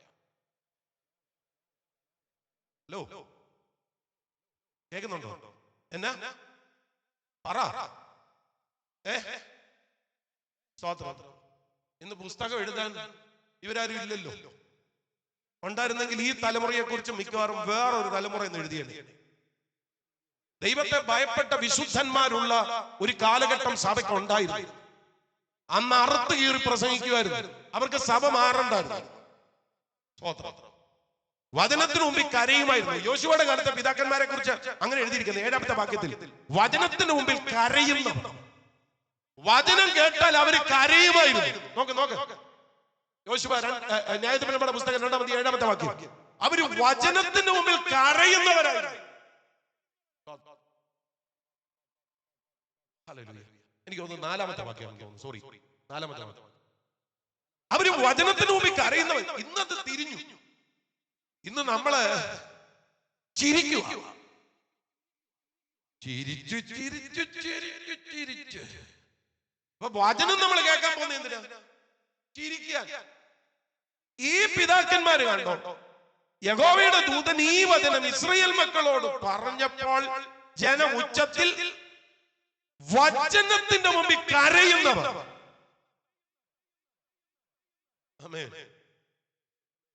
കാനഡയിൽ ഒരു ഇൻവെസ്റ്റ്മെന്റിന് വേണ്ടി 10-21 വീട് നിനക്ക് തരാൻ പോവുക എന്ന് പറയുമ്പോ കരയാൻ വലിയ പാടൊന്നുമില്ല. പക്ഷേ ആത്മാവിനെ തൊടുന്ന, ഹൃദയത്തെ കീറുന്ന വചനം കേൾക്കുമ്പോ കരയാൻ പറ്റുന്നുണ്ടെങ്കിൽ അവനെയാണ് ആത്മീയനെന്ന് വിളിക്കേണ്ടത്. നിന്നോട് ഉണ്ടെങ്കിൽ ഒരു ആമേ പറ. അവരാണ് ദൈവത്തെ സേവിക്കുന്ന തലമുറ. അല്ലാതെ ചർച്ചിനകത്ത് ഒരു ക്ലബ് സെറ്റപ്പിനകത്ത് വന്നിരിക്കുകയാണെങ്കിൽ അങ്ങനെയുള്ളവരെ വിളിക്കുന്ന പേര് വേറൊരു തലമുറ. വേണമെങ്കിൽ അവരെ വക്രതയും കോട്ടമുള്ള തലമുറ എന്ന് വിളിക്കാം. ഞാൻ വളരെ ആത്മാർത്ഥതയോട് പറയാം, ബഥേൽ കേരള ചർച്ചിൽ സ്തോത്രം വേറൊരു തലമുറ ഉണ്ടാകാൻ പാടില്ല. നമ്മുടെ മൈൻഡ് സെറ്റിംഗ് തന്നെ മാറി. നമുക്ക് ഉപദേശം കേൾക്കണ്ട, അനുഗ്രഹം കേട്ടാൽ അത് സ്തോത്രം ഇപ്പോഴത്തെ ഒരു ട്രെൻഡ്. ഉപദേശം നമുക്ക് 23 വർഷമായി ഞാൻ സഭാ ശുശ്രൂഷ ചെയ്യാൻ തുടങ്ങി. ഒരു സഭയുടെ പാസ്റ്റർ എന്നുള്ളതല്ല ഞാൻ പറഞ്ഞു. ഈ ദൈവവചനത്തിന്റെ ചില കാതലായ കാര്യങ്ങൾ പറയുമ്പോൾ ജനത്തിനകത്ത് ഉണ്ടാകുന്ന ഒരു മാറ്റമുണ്ട്. പക്ഷെ അതിന്റെ ചൂട് കഴിയുമ്പോ പിന്നെയും പഴയ സ്റ്റൈലിലോട്ട് തിരിയും. പിന്നെയും ഇങ്ങനെ എന്തെങ്കിലും ഒന്ന് പറയും. ഞാൻ പറഞ്ഞത് എന്റെ പ്രിയപ്പെട്ടവരെ, ഏതു വിധേന നമ്മൾ ഈ തെസ്സലോനിക്ക ലേഖനത്തെ കുറിച്ച് വായിച്ചപ്പോ പോൾ പറഞ്ഞില്ലേ, പരീക്ഷകൻ നിങ്ങളെ പരീക്ഷിച്ചോ, ഞങ്ങളുടെ പ്രയത്നം വെറുതെ ആയി പോയോ, നിങ്ങളുടെ വിശ്വാസത്തിന്റെ വസ്തുത അറിയാൻ എനിക്കങ്ങ് സഹിച്ചുകൂടാ, ഞാൻ ആളിനെ അയച്ചു. ഇങ്ങനെയുള്ള ദൈവദാസന്മാർ ഈ തലമുറയിൽ വേണ്ടത്. നിങ്ങൾ പലരും മിണ്ടുന്നില്ലല്ലോ. വിശ്വാസത്തിന്റെ വസ്തുത എങ്ങനെ ഇരിക്കുന്നു? പരീക്ഷകൻ വല്ലതും പറഞ്ഞു പരീക്ഷിച്ചിട്ടുണ്ടോ?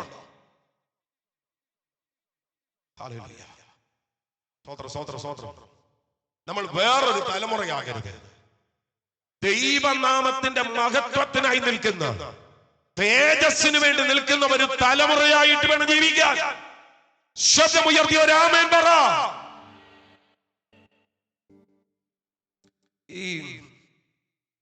നമ്മൾ ഈ മഹത്വത്തിലേക്ക് പ്രവേശിക്കുന്നു എന്ന് പറയുമ്പോൾ എന്റെ പ്രിയപ്പെട്ടവരെ, ഈസിയായിട്ട് അതിനകത്തോട്ട് ചെന്ന് കയറാമെന്ന് കരുതരുത്. ഇതൊരു വലിയ പ്രോസസ്സിനകത്ത് കൂടെ നമ്മളെ ദൈവം മഹത്വത്തിലേക്ക് കൊണ്ടുവരും.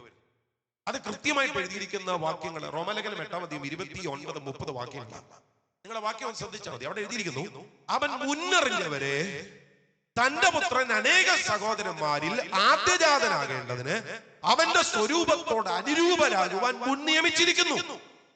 അടുത്ത വാക്കുണ്ടോ? മുൻ നിയമിച്ചവരെ വിളിച്ചും വിളിച്ചവരെ നീതീകരിച്ചും നീതീകരിച്ചവരെ തേജസ്കരിച്ചിരിക്കുന്നു. അപ്പൊ എന്തൊക്കെയാ ചെയ്തത്? 1 മുന്നറിഞ്ഞു, 2 മുൻ നിയമിച്ചു. ഈ മുന്നറിഞ്ഞ മുൻ നിയമിച്ചവരെ ദൈവം എന്ത് ചെയ്തു?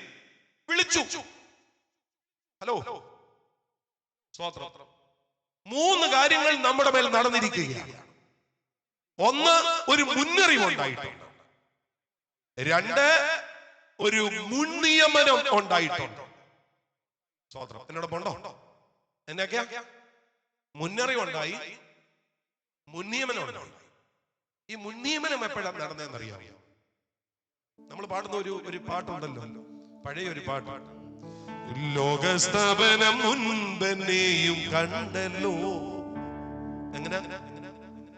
ലോകസ്ഥാപനം മുൻപെന്നെയും കണ്ടല്ലോ, ലോകത്തിൽ വന്നു തൻ ജീവനെ തന്നല്ലോ, ലോകത്തിൽ വന്നു തൻ ജീവൻ. എത്രയോ ശ്രേഷ്ഠമാ സ്വർഗീയ വീളിയ എത്രയോ ശ്രേഷ്ഠമാ സ്വർഗീയ വീളിയ എന്നെയും യോഗ്യന എന്നീയ സ്നേഹമേ എന്നെയും യോഗ്യന എന്നീയ സ്നേഹമേ. എപ്പോഴാ കണ്ടേ? ലോകസ്ഥാപനത്തിന് മുൻപ് മുന്നറിഞ്ഞു, മുൻ നിയമിച്ചു, നമ്മളെ വിളിച്ചു. വിളിച്ചു എന്ന് മാത്രമല്ല, റോമലേഖനത്തിൽ പറയുന്നു വിളിച്ചവരെ നീതീകരിച്ചു. ഈ നീതീകരണം എന്ന് പറയുന്ന പദം മനസ്സിലാക്കാൻ വേണ്ടി ഞാൻ ഒരു ചെറിയ ഉദാഹരണം പറയാം. നീതീകരണം എന്ന് പറഞ്ഞു കഴിഞ്ഞാല് ഇത് ലൈനുള്ള പേപ്പറാണ്. ഈ നീതീകരണം എന്ന് പറഞ്ഞാല് നിങ്ങൾ ശ്രദ്ധിക്കണം, നിങ്ങളുടെ കയ്യിൽ ഒരു എഴുതിയ പേപ്പർ ഉണ്ടെങ്കിൽ, ഒരു എഴുതിയ പേപ്പർ ഉണ്ടെങ്കിൽ, ഒരു എഴുതിയ പേപ്പർ, എന്തെങ്കിലും പ്രിന്റ് ചെയ്ത ഒരു പേപ്പർ, ഇതുപോലെയാണ് വാസ്തവത്തിൽ പാപി. അവനിലേക്ക് നോക്കിയാൽ കാണുന്നത് മുഴുവൻ പാപം. എന്നാൽ നീതീകരണം എന്ന് പറയുന്നത് ഇതുപോലെ പാപിയായിരുന്ന ഒരു മനുഷ്യനെ, ഇത് എഴുതിയിട്ടുള്ള പേപ്പറല്ല, പാപമേ ചെയ്യാത്ത ഒരുവനെ പോലെ ആക്കുന്ന കാര്യപരിപാടി. മനസ്സിലായെന്ന് ഞാൻ ചിന്തിക്കുന്നു. പാപിയായ മനുഷ്യനെ പാപമേ ചെയ്യാത്ത ഒരുത്തനെ പോലെ ആക്കുക. ഞാൻ ഈയിടയ്ക്ക് ഒരു മീറ്റിങ്ങിന് പ്രസംഗിക്കാൻ ചെന്നപ്പോ വലപ്പാട് ജോസ് എന്ന് പറയുന്ന ഒരു അച്ചായൻ, വലപ്പാട് ജോസിനെ കുറിച്ച് ചിലർക്ക് അറിയായിരിക്കും, ഒരു ഗുണ്ടയാണ്, തൃശ്ശൂർ വലിയൊരു ക്രിമിനൽ. ആ യോഗത്തില് അലി എന്ന് പറയുന്ന ഒരാളുണ്ടായിരുന്നു. 41 കേസുകളിൽ ശിക്ഷിക്കപ്പെട്ട പ്രതിയാണ്. കണ്ണൂർ സെൻട്രൽ ജയില്, വിയൂർ സെൻട്രൽ ജയില്, പൂജപ്പുര സെൻട്രൽ ജയില്, 3 സെൻട്രൽ ജയിലുകളിൽ ശിക്ഷ അനുഭവിച്ച 41 കേസിലെ പ്രതി. ഞാൻ പറഞ്ഞു, ഇതുപോലെയുള്ള എത്രയോ മനുഷ്യർ, വെള്ളത്തൂവൽ സ്റ്റീഫനെ പോലെ, ഗീതാ കൃഷ്ണനെ പോലെ, റിനി ജോർജിനെ പോലെ എത്ര ആളുകൾ നമ്മുടെ ഇടയിൽ ഉണ്ടായിരുന്നു. ഞാൻ പറഞ്ഞു, ഇതുപോലുള്ള പാപികളാകട്ടെ, ആ പാപിയെ പാപമേ ചെയ്യാത്ത ഒരുവനെ പോലെ ആക്കുന്നതാണ് നീതീകരണം. അതെങ്ങനെ പാസ്റ്റർ സംഭവിക്കുന്നത് എന്ന് ചോദിച്ചാൽ, അതാണ് യേശുക്രിസ്തുവിന്റെ രക്തം ചെയ്യുന്നത്. റോമലേഖനം 3-25 വാക്യത്തിൽ അത് കൃത്യമായിട്ട് എഴുതിയിട്ടുണ്ട്. അവിടെ എഴുതിയിരിക്കുന്നത്, ദൈവം തന്റെ പൊറുമയിൽ മുൻകഴിഞ്ഞ പാപങ്ങളെ ശിക്ഷിക്കാതെ വിടുക നിമിത്തം തന്റെ നീതിയെ പ്രദർശിപ്പിക്കാൻ. കണ്ടോ, മുൻകഴിഞ്ഞ മുഴുവൻ പാപത്തെയും യേശുക്രിസ്തുവിന്റെ രക്തത്താൽ, അതാ പ്രായശ്ചിത്ത രക്തം മൂലം. കേൾക്കുന്നുണ്ടെന്ന് എന്റെ ചിന്ത. കുഞ്ഞെ, നീ ഏത് പാപിയാണെങ്കിലും യേശുക്രിസ്തുവിന്റെ പ്രായശ്ചിത്ത രക്തം നിന്റെ മേൽ വീഴുമ്പോ, ആ പ്രായശ്ചിത്ത രക്തത്താൽ നീ ചെയ്ത മുഴുവൻ പാപത്തെയും നിരുപാധികം ക്ഷമിച്ച്, അതാ പറയുന്നത്, ദൈവം തന്റെ പൊറുമയിൽ, ദൈവത്തിന്റെ ക്ഷമയിൽ അതങ്ങ് ക്ഷമിക്കുക. മനസ്സിലാക്കുന്നുണ്ടെന്ന് ഞാൻ മനസ്സിലാക്കുന്നത്. ഹല്ലേലൂയ. ഒരാ ശബ്ദം ഉയർത്തി.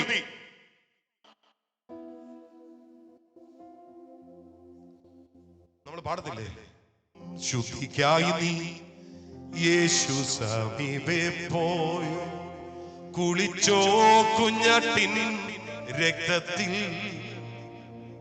ശുദ്ധിക്കായി യേശു സമീപേ പോയോ? കുളിച്ചോ കുഞ്ഞാട്ടിന്റെ രക്തത്തിൽ. ഹീമം പോൽ നീ കളങ്കമോ നിന്നങ്കി കുളിച്ചോ കുഞ്ഞാട്ടിൻ രക്തത്തിൽ.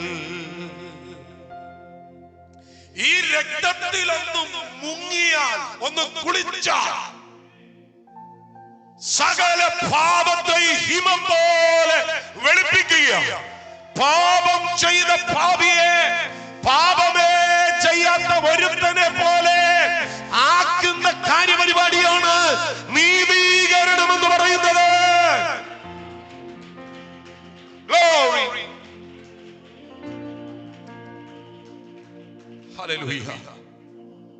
നമ്മൾ ആരാണ്? നമ്മൾ മുന്നറിയപ്പെട്ടവർ, മുൻനിയമിക്കപ്പെട്ടവർ, വിളിക്കപ്പെട്ടവർ, വിളിക്കപ്പെട്ടിട്ട് നമ്മളെ നീതീകരിച്ചു. ആ ഉറപ്പുള്ളവർക്ക് ഞാൻ സ്തോത്രം ചെയ്യുന്നു. നീതീകരണത്തിന്റെ ഉറപ്പ് നിങ്ങൾക്ക് സംഭവിച്ചിട്ടില്ലെങ്കിൽ കുഞ്ഞെ എന്തോ ഒരു കുഴപ്പമുണ്ട്. നിന്റെ പാപക്ഷമ മുഴുവൻ കിടക്കുന്നത് നീതീകരണത്തിന്റെ അകത്താണ്. വിസ്താര ഭയത്താൽ ഞാൻ ആ ഭാഗം അവിടെ നിർത്തുക. ഈ നീതീകരണത്തിന്റെ അടുത്ത പടിയാണ് വിശുദ്ധീകരണം. എപ്പോഴും നീതീകരണത്തിന്റെ റിസൾട്ടാണ് വിശുദ്ധീകരണം. ഞാൻ അങ്ങനെ പറയുമ്പോ ബൈബിൾ അങ്ങനെ പറയുന്നു. റോമർ 6:22 പാപത്തിൽ നിന്ന് സ്വാതന്ത്ര്യം ലഭിച്ച ദൈവത്തിന് ദാസന്മാരായിരിക്കാൻ അതിന്റെ ഫലം വിശുദ്ധീകരണം.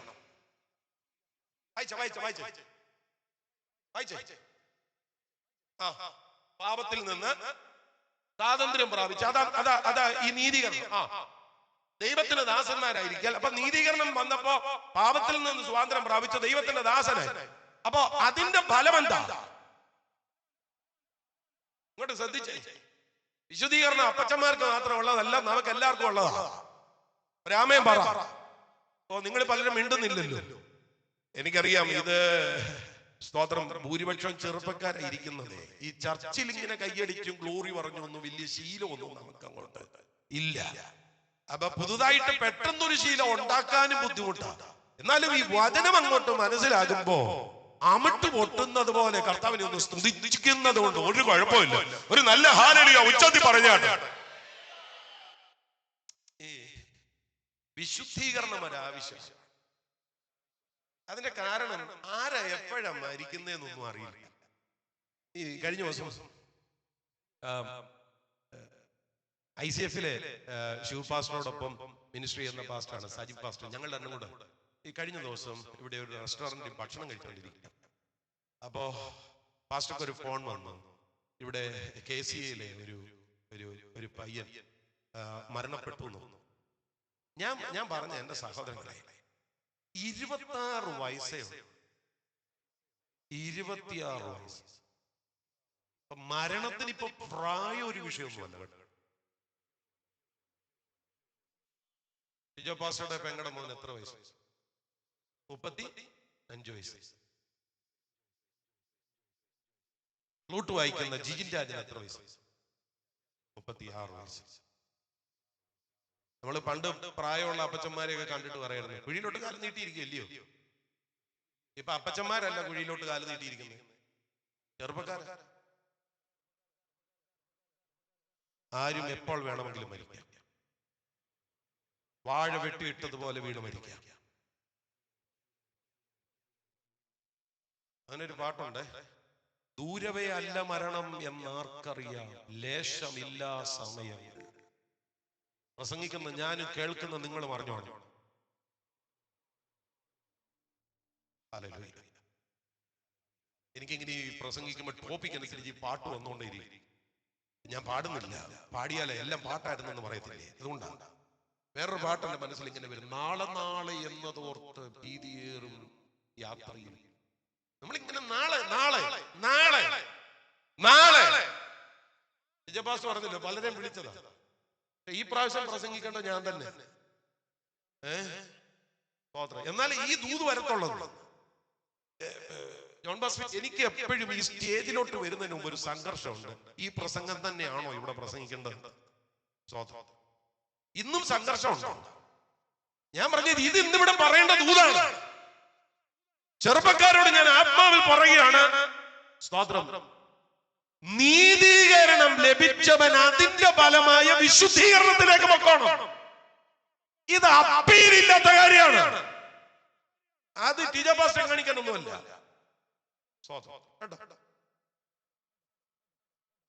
കർത്താവിന്റെ ദാസനോടൊപ്പം മിനിസ്ട്രി ചെയ്യുന്ന വേറെ ആരും കാണിക്കാൻ വേണ്ടിയല്ല. അത് കർത്താവുമായിട്ടുള്ള ബന്ധമാണ്.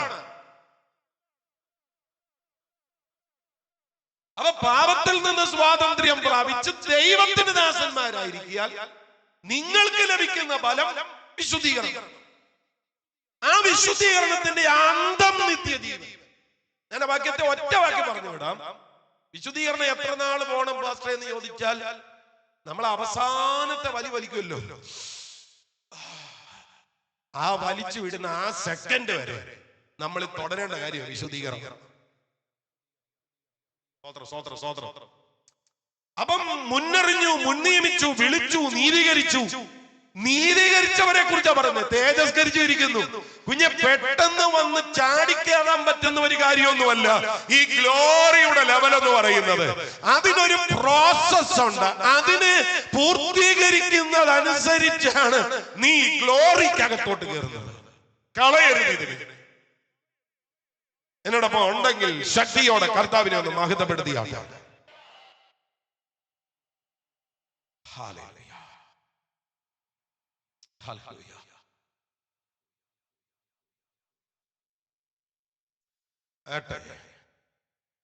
ഈ തേജസ്കരണം എപ്പോഴാണ് മാസ്റ്റർ സംഭവിക്കുന്നത്?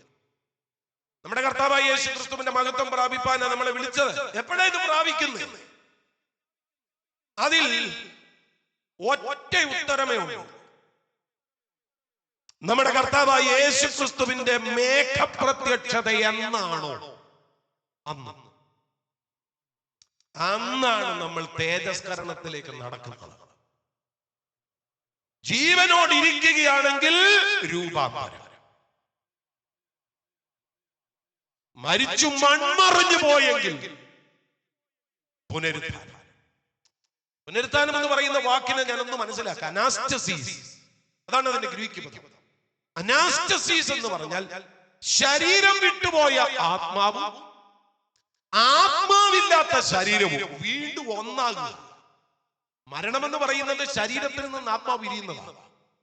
എന്നാൽ തേജസ്കരണം എന്ന് പറയുന്നത് ആത്മാവില്ലാത്ത ആ ശരീരത്തിലേക്ക് വീണ്ടും ആത്മാവ് വന്നിട്ട് നമ്മുടെ ശരീരം യേശുക്രിസ്തുവിന്റെ മഹത്വമുള്ള ശരീരത്തോട് അങ്ങ് ഏകീഭവിക്കുന്നതാണ്.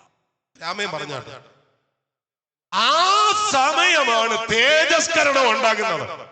രാമൻ പറഞ്ഞാട്ട് ഹല്ലേലൂയ, ഹല്ലേലൂയ. ഇത് നഷ്ടമാക്കരുത്, ഇത് നഷ്ടമാക്കരുത്. പാസ്റ്റർ, എന്നാണ് കർത്താവ് വരുന്നത്? കർത്താവ് വരാറായി എന്ന് ഞാൻ പറയുന്നത്. അതാ ബൈബിള് പറയുന്നത്. കർത്താവ് വരാറായി, കർത്താവ് വരാറായി. രാമൻ പറഞ്ഞു കർത്താവ് ഉച്ചത്തിൽ പറ. ഒരു പഴയ പാട്ടുണ്ട്. കാഹളനാദം കേൾക്കാറായി കുഞ്ഞാട്ടിൻ കാന്തേ, വ്യാകുലകാലം തീരാറായി ക്രൂശിൻ സാക്ഷികളെ, ആയാറിൽ നീ കണ്ടിടും ദൂതർസേനകളെ, അവരുടെ നടുവിൽ എൻ പ്രിയനെ കാണാം.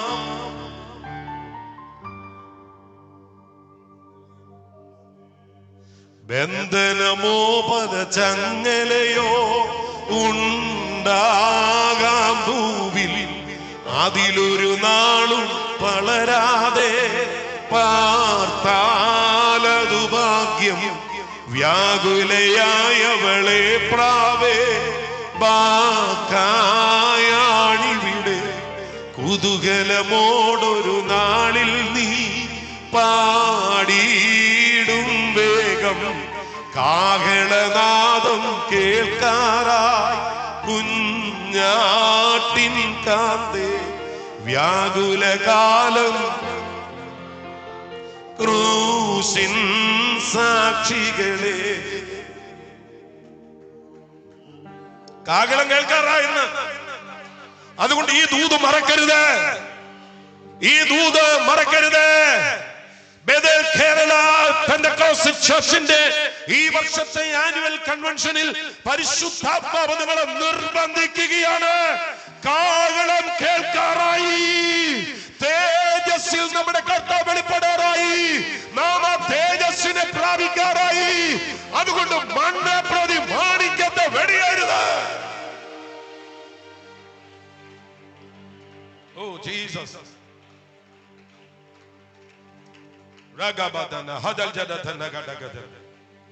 കൂട്ടുകാരൊക്കെ നിർബന്ധിക്കും കേട്ടോ, കൂട്ടുകാരൊക്കെ നിർബന്ധിക്കും, റൂംമേറ്റ്സ് നിർബന്ധിക്കും കേട്ടോ, പലതിനും നിർബന്ധിക്കും. പക്ഷെ പറയണം, ഞാൻ കർത്താവിന് വേണ്ടി വേർതിരിയപ്പെട്ടവനാണ്. ഞാൻ മുന്നറിയപ്പെട്ടവനാണ്, ഞാൻ മുൻനിയമിക്കപ്പെട്ടവനാണ്, ഞാൻ വിളിക്കപ്പെട്ടവനാണ്, ഞാൻ തേജസ്കരിക്കപ്പെട്ടവൻ, അവൻ തേജസ്കരിക്കപ്പെടാനുള്ളവനാണ്. അതുകൊണ്ട് വേർപെട്ട് നിന്നോണം, അകലം പാലിക്കേണ്ടതിനോട് അകലം പാലിച്ചു നിന്നോണം. നാം തേജസ്കരിക്കപ്പെടാനുള്ളവരാണ്. കരങ്ങളാടിച്ച് ആരാധിക്കാമെങ്കിൽ ഒരുമിച്ച് കർത്താവിനെ ആരാധിക്കട്ടെ.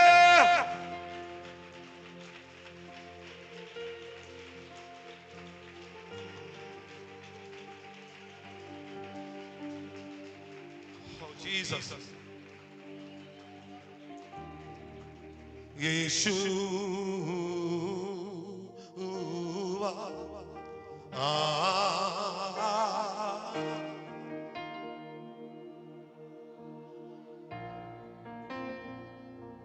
കർത്താവ് ഇവിടെ വന്നിട്ടുണ്ട്. അവിടുത്തെ സാന്നിധ്യം ഇവിടെ ഉണ്ട്. ഇന്ന് രാത്രി ഞാൻ എനിക്ക് വേണ്ടിയല്ല പ്രസംഗിക്കുന്നത്, ദൈവവചനത്തോട് മായം ചേർക്കാതെ കറ തീർന്ന് പ്രസംഗിക്കുകയാണ്. ആ മഹത്വം നഷ്ടപ്പെടരുത്.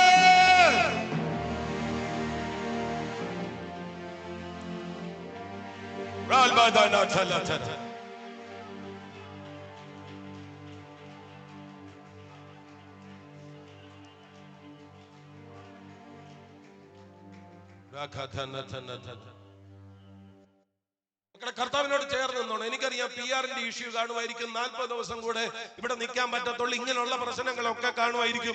കർത്താവിനോട് ചേർന്ന് നിന്നോ. കോരസിനോട് പറഞ്ഞ വാക്ക് ഞാൻ പറയും, ഞാൻ നിനക്ക് മുൻപായി പോകും, ഞാൻ നിനക്ക് മുൻപായി പോകും, ഞാൻ ദുർഘടങ്ങളെ നിരപ്പാക്കും, ഞാൻ താമര കതികുകളെ ഖണ്ഡിക്കും, ഞാൻ ഇരുമ്പോടാമ്പലുകളെ തകർക്കും.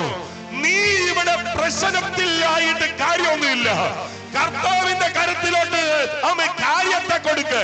പിടികിട്ടുന്നവരുണ്ടെങ്കിൽ ആത്മാവിൽ കർത്താവിനെ ആരാധിച്ചാട്ട് എത്രത്തോളം ചേർന്ന് നിൽക്കാമോ അങ്ങോട്ടൊന്ന് ചേർന്ന് നിന്നോ. കർത്താവ് നിനക്ക് മുൻപായി പോകും.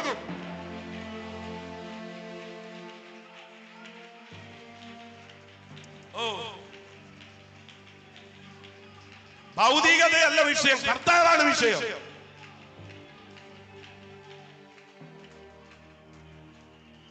മനെ പത്രോസ് എന്ന് യേശുവിനോട് പറഞ്ഞു, കരം കൊടുക്കാൻ കാശില്ലെന്ന്. കർത്താവ് പറയുക, നീ എന്തിനാ വിഷമിക്കുന്നത്? കടലിൽ തന്ന് ചൂണ്ടയിട്. നീ പിടിക്കുന്ന മീനിന്റെ വായിൽ ദ്രമ്യുണ്ടെന്നല്ല, ചതുർദ്രമ്യ. 2 നിനക്കും 2 എനിക്കും. ഞാൻ വിശ്വസിക്കുന്ന ഒരു ലാസ്റ്റ് മിനിറ്റ് മിറക്കിൾ ദൈവം ചെയ്തിരിക്കും. ഞാൻ ആ വാക്കൊന്നൂടെ പറയും, ഒരു ലാസ്റ്റ് മിനിറ്റ് മിറക്കിൾ. ആ വാക്കൊന്ന് പറയാമെങ്കിൽ ആത്മാവിൽ ഒന്ന് പറഞ്ഞോ, എനിക്ക് വേണ്ടി എന്റെ ദൈവം ഒരു ലാസ്റ്റ് മിനിറ്റ് മിറക്കിൾ ചെയ്യും. 3 ദിവസം യോഗം കഴിഞ്ഞപ്പോ ആശീർവാദം പറയാൻ തുടങ്ങുക. കർത്താവ് ശിഷ്യന്മാരെ വിളിച്ചിട്ട് പറഞ്ഞു, ഇവരെ വെറുതെ വിടാൻ പറ്റത്തില്ല, ഇവര് വഴി വീഴും. കർത്താവിന് ആ ചിന്തയുണ്ട്. യോഗം കഴിഞ്ഞ് നീ പോകുമ്പോ വഴിയിൽ വീഴുമോ എന്നുള്ള ചിന്ത കർത്താവിനുണ്ട്. കർത്താവെ വഴിയിൽ വീഴുമല്ലോ എന്ന് പ്രാർത്ഥിച്ചിട്ടല്ല, നീ പ്രാർത്ഥിച്ചില്ലേലും കർത്താവിന് ആ ചിന്ത ഉണ്ട്. നീ കർത്താവിന്റെ അടുക്കൽ ഇരുന്നാ മതി. മാർത്ത മൈക്രോവന് വെക്കുന്നു, അവിടുന്ന് എടുക്കുന്നു, ഇപ്പുറത്ത് വെക്കുന്നു, വലിയ പരിപാടിയാണ്. കർത്താവ് പറഞ്ഞു, മറിയ നല്ല അംശം തരുന്നു. നേരത്തെ നീ ഇങ്ങനെ കിടന്ന് വേവലാതിപ്പെടണേ, കർത്താവിന്റെ അടുക്ക വന്നിരിക്കേ. കർത്താവ് നിന്റെ കാര്യം ചെയ്തിരിക്കും. ആമേൻ പറഞ്ഞു. കർത്താവിനോട് ചേർന്ന് നിൽക്കുന്നതാ വലിയ കാര്യം. ഞാൻ ഈ മഹത്വത്തിന്റെ വേറൊരു കാര്യം പറയാമേ. നമ്മുടെ കർത്താവ് ഈ മഹത്വത്തെ ഭൂമിയിൽ ഉപയോഗിച്ചു. ഈ മഹത്വത്തെ കർത്താവ് ഭൂമിയിൽ ഉപയോഗിച്ചു. കാനായിലെ കല്യാണത്തിന് നമുക്ക് എല്ലാവർക്കും അറിയാം, വീഞ്ഞ് തീർന്നു. വീഞ്ഞാകണമെങ്കിൽ കുറഞ്ഞത് 21 ദിവസമല്ലേ വരും. ഇനി ഉണ്ടാക്കാൻ പറ്റില്ല, വിവാഹം തീരും. ഹല്ലേലൂയ. യോഹന്നാൻ സുവിശേഷം 2-ാം അധ്യായം 10-ാമത്തെ വാക്യത്തില് സ്തോത്രം, കർത്താവ് ഒരു കാര്യം ചെയ്യുന്നു. 11-ാമത്തെ വാക്യം, യേശു ഇതിനെ അടയാളങ്ങളുടെ ആരംഭമായി ഗലീലയിലെ കാനാവിൽ വെച്ച് ചെയ്തു തന്റെ മഹത്വം വെളിപ്പെടുത്തി. അവിടെ മഹത്വം എന്ന് വാക്കുണ്ടല്ലോ, സെയിം ഡോക്സ, manifested his glory. തന്റെ മഹത്വം വെളിപ്പെടുത്തി.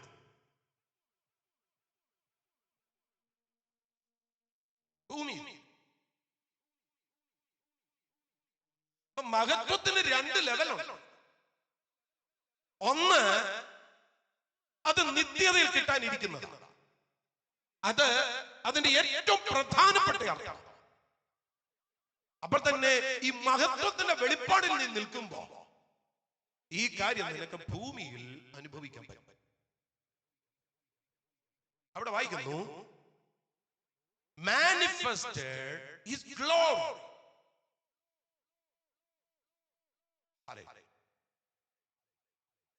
അത് ഗുഡ് ന്യൂസ് ബൈബിളിനകത്ത് എഴുതിയിരിക്കുന്നത്, there he revealed his glory. Same doxa. ആ ഗ്ലോറി അവിടെ റിവീൽ ആയപ്പോൾ അവിടെ എന്താ സംഭവിച്ചത്? കച്ചവടേ, ഇതിന് നിറമുണ്ടോ? ഇല്ല. മണമുണ്ടോ? ഇല്ല. രുചിയുണ്ടോ?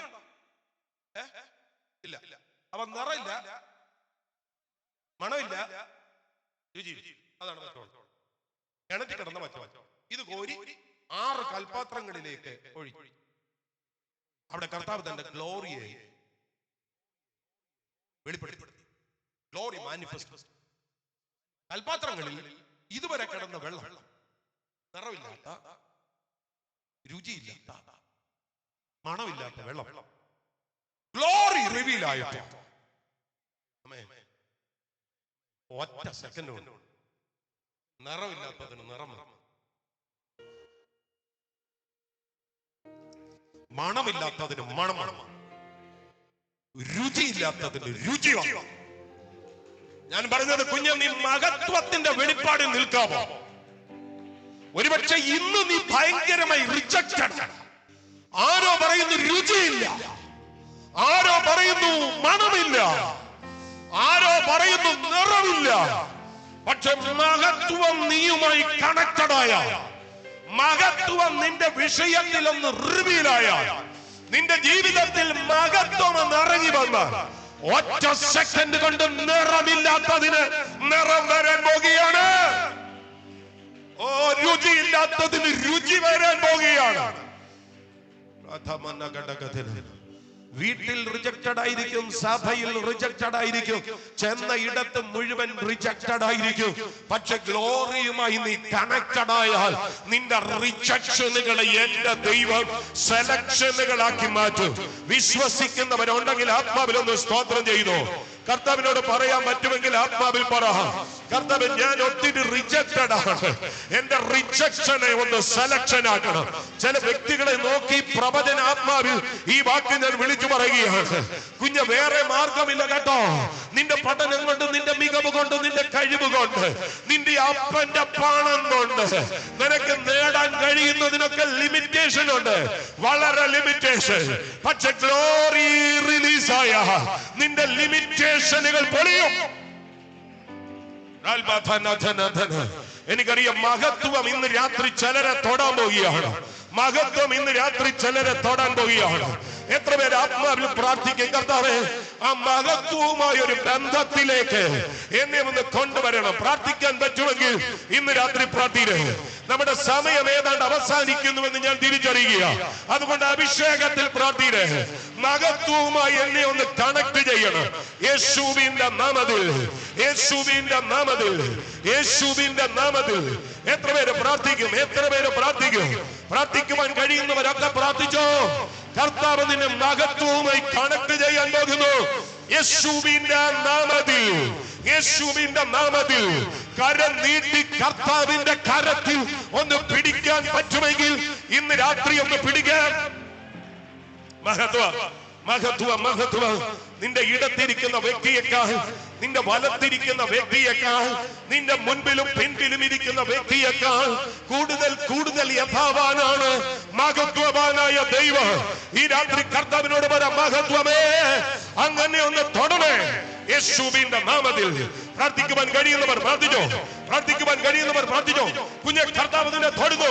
പ്രാർത്ഥിക്കുവാൻ കഴിയുന്നവർ ആത്മാവിൽ പ്രാർത്ഥിച്ചോ. യേശുവിന്റെ നാമത്തിൽ ഈ രാത്രി ചിലരുടെ മേൽ ദൈവശക്തി, ദൈവിക നിറവ് ഇപ്പോൾ യേശുവിന്റെ നാമത്തിൽ പകരപ്പെടട്ടെ. മഹത്വം വെളിപ്പെടട്ടെ.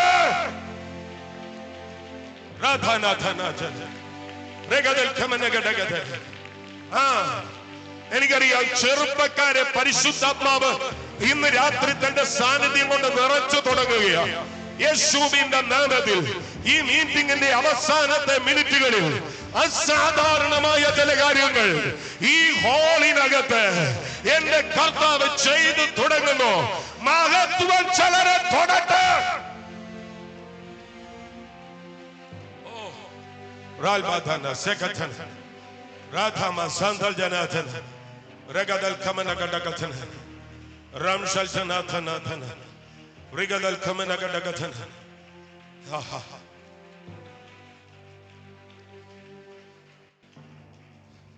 ഈ വീഞ്ഞ് വിരുന്നുവാഴി രുചിച്ചു നോക്കിയപ്പോ അയാൾ പറയുക, ഇത്രയും നല്ലത് ഇതുവരെ എവിടെ വെച്ചിരുന്നു, ഇത്രയും നല്ലത് ഇതുവരെ എവിടെ വെച്ചിരുന്നു.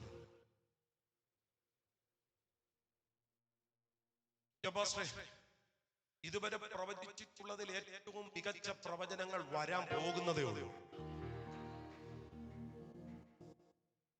ഇതുവരെ പാടിയ പാട്ടുകളിൽ ഏറ്റവും മികച്ച പാട്ടുകൾ വരാൻ പോകുന്നതേ ഉള്ളൂ. അഭിഷക്തന്മാരെ, ഇതുവരെ ചെയ്ത മിനിസ്ട്രിയിൽ ഏറ്റവും മികച്ചത് സംഭവിക്കാൻ പോകുന്നതേ ഉള്ളൂ. ഒരുപാട് രുചിച്ചോട്ടുണ്ട്, ഇതുവരെ ഇതെവിടെ വെച്ചിരുന്നു. ചിലരെ നോക്കി ഞാൻ ആത്മാവിൽ പ്രവചിച്ചു പറയാം, നിന്റെ ജീവിതത്തിന്റെ നല്ല കാലങ്ങൾ തീർന്നെന്ന് നീ പറയുന്നു. നിന്റെ ജീവിതത്തിന്റെ സ്വസ്ഥമായ കാലങ്ങൾ അകന്നുപോയെന്ന് നീ പറയുന്നു. എന്നാൽ ഇന്ന് രാത്രി ദൈവം തരുന്ന നിയോഗത്തിൽ ഞാൻ പറയാം, ഇല്ല, തീർന്നിട്ടില്ല. നിന്റെ ജീവിതത്തിന്റെ ഏറ്റവും മികച്ച നാളുകളിലേക്ക് നീ സ്റ്റെപ്പ് വെക്കാൻ പോകുന്നതേ ഉള്ളൂ. വിശ്വസിക്കുന്നവർ പരിസരം മറന്ന് ആത്മാവിൽ ആരാധിച്ച കർത്താവിനെ മഹത്വപ്പെടുത്തിക്കോ. ആത്മാവിൽ ആരാധിച്ച കർത്താവിനെ മഹത്വപ്പെടുത്തിക്കോ. യേശുവിന്റെ നാമത്തിൽ മഹത്വം വെളിപ്പെടാൻ തുടങ്ങിയ കാര്യങ്ങൾ തിരിയും. യേശുവിന്റെ നാമത്തിൽ ഞാൻ വീണ്ടും ആവർത്തിക്കുന്നു, റിജക്ഷനുകൾ കർത്താവ് പൊളിക്കും. യേശുവിന്റെ നാമത്തിൽ റിജക്ഷനുകൾ കർത്താവ് പൊളിക്കും. ഇതുവരെ പറഞ്ഞ ചില വാക്കുകളെ കർത്താവ് തിരുത്തി പറയിക്കും. നാട്ടുകാരും വീട്ടുകാരും പറഞ്ഞ ചിലതിനെ ദൈവം തിരുത്തും. ഓ, ചലിക്കട്ടെ, ചലിക്കട്ടെ, ചലിക്കട്ടെ. ഇടത്തും വലത്തും മുൻപിലും പിൻപിലും ഒന്നും നോക്കണ്ട. ഈ രാത്രി എനിക്കറിയാം ഒരുപാട് പ്രിയപ്പെട്ടവര് ഇതിന്റെ നടുവിൽ കരഞ്ഞുകൊണ്ടേയിരിക്കുന്നു. കരയാൻ തോന്നുന്നവർ ആത്മാവിൽ കരഞ്ഞോ. നിലവിളിക്കണമെങ്കിൽ ആത്മാവിൽ നിലവിളിച്ചോ. കരങ്ങൾ അടിക്കണമെങ്കിൽ കരങ്ങൾ അടിച്ചോ. അന്യഭാഷയിൽ ആരാധിക്കണമെങ്കിൽ അന്യഭാഷയിൽ ആരാധിച്ചോ. ഇത് മഹത്വത്തിന്റെ സമയമാണ്. ഇത് മഹത്വത്തിന്റെ സമയമാണ്. നിത്യതയിൽ നീ അനുഭവിക്കാൻ പോകുന്ന മഹത്വത്തിന്റെ ഒരനുഭവം ഈ മണ്ണിൽ നിനക്ക് അനുഭവിക്കാൻ പറ്റും. കർത്താവിനോട് പറ, എന്നെ നിറയ്ക്ക്, എന്നെ നിറയ്ക്ക്. എല്ലാ യോഗത്തിനും വരുന്നത് പോലെ ഒരു യോഗത്തിനാണ് ഞാൻ വന്നത്. പക്ഷെ എന്റെ കർത്താവേ, ഇന്ന് രാത്രി ഈ യോഗത്തിൽ എന്റെ ജീവിതത്തെ അടിമുടി ഒന്ന് ചേഞ്ച് ചെയ്യണമേ.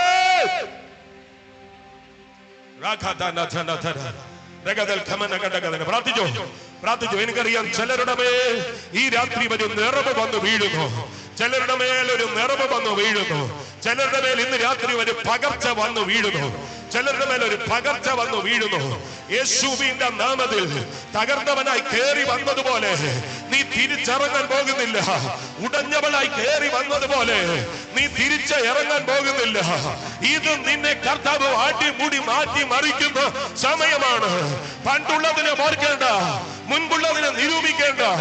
ഇതാ ഞാൻ പുതിയതൊന്ന് ചെയ്യുന്നു, ഇതാ ഞാൻ പുതിയതൊന്ന് ചെയ്യുന്നു. പാഴ്മലകളിൽ നിന്ന് നദികൾ, മരുഭൂമികളിൽ നീർപ്പൊയ്കകൾ.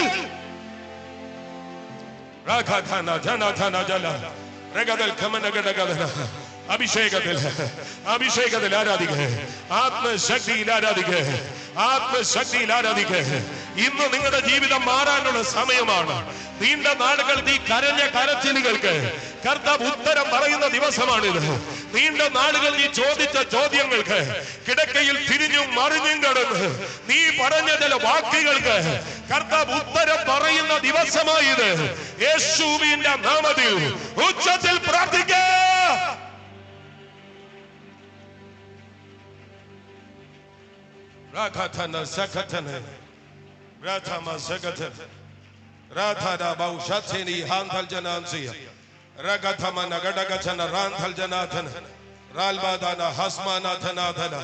യേശുവിന്റെ നാമത്തിൽ, യേശുവിന്റെ നാമത്തിൽ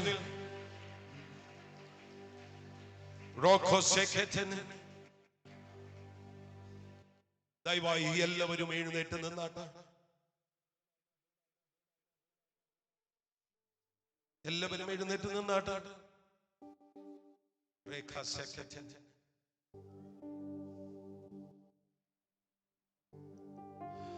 ആ കണ്ണുകൾ അടച്ചാട്ടെ. പറ്റുമെങ്കിൽ കരങ്ങളൊന്ന് ഉയർത്തിപ്പിടിച്ചേ.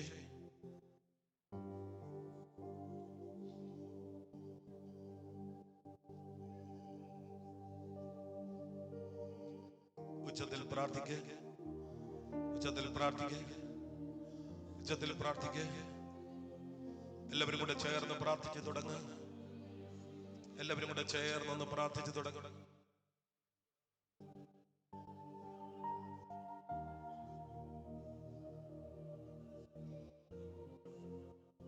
എല്ലാവരും ചേർന്ന് പ്രാർത്ഥിച്ചേ.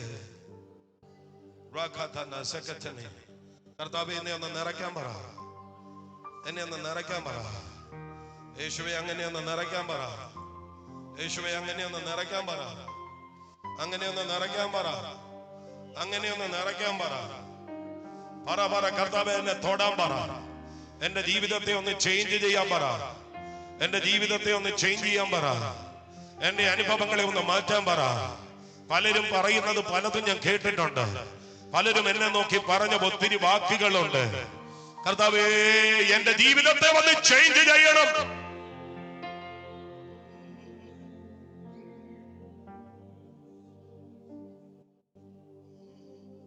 വാഗ്ദത്തത്തിൻ സമയമാണിത്, മഹത്വത്തിന്റെ ദിനങ്ങളാണിത്. വാഗ്ദത്തത്തിൻ സമയമാണിത്,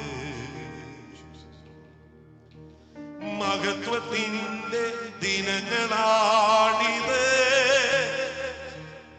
യാക്കോബ് ഇസ്രായേലായി മാറും, ഇടയൻ രാജാവായി എഴുന്നേൽക്കും.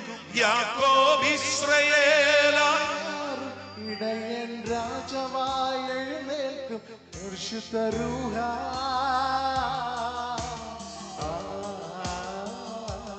പരിശുദ്ധ രൂഹ,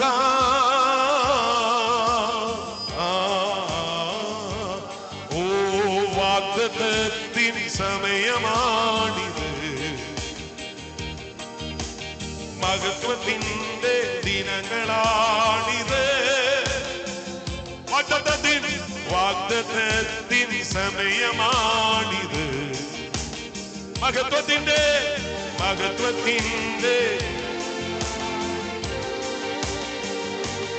യാക്കോബ് ഇസ്രായേലായി മാറും, ഇടയൻ രാജാവായി എഴുന്നേൽക്കും. യാക്കോബ് ഇസ്രായേലായി. പരിശുദ്ധ രൂഹ,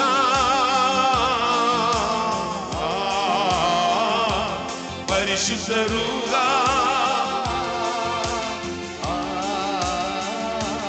പരിശുദ്ധ രൂഹ, പരിശുദ്ധ രൂഹ.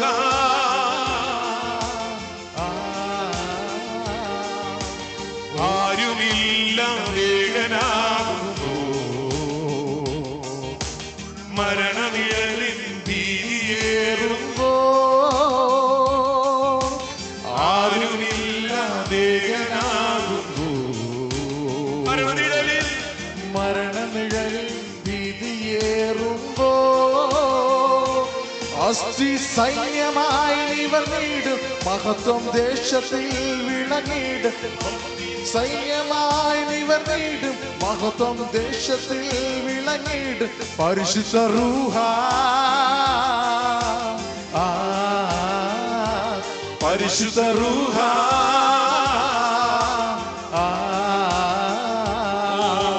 വാഗ്ദത്തത്തിൻ സമയമാണിത്,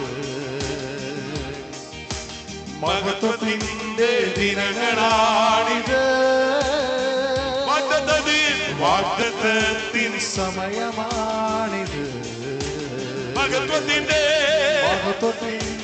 ദിനങ്ങളാണിത്. വാഗ്ദത്തത്തിൻ സമയം. വാഗ്ദത്തത്തിൻ സമയമാണിത്. മഹത്വത്തിന്റെ ദിനങ്ങൾ. മഹത്വത്തിന്റെ ദിനങ്ങളാണിത്.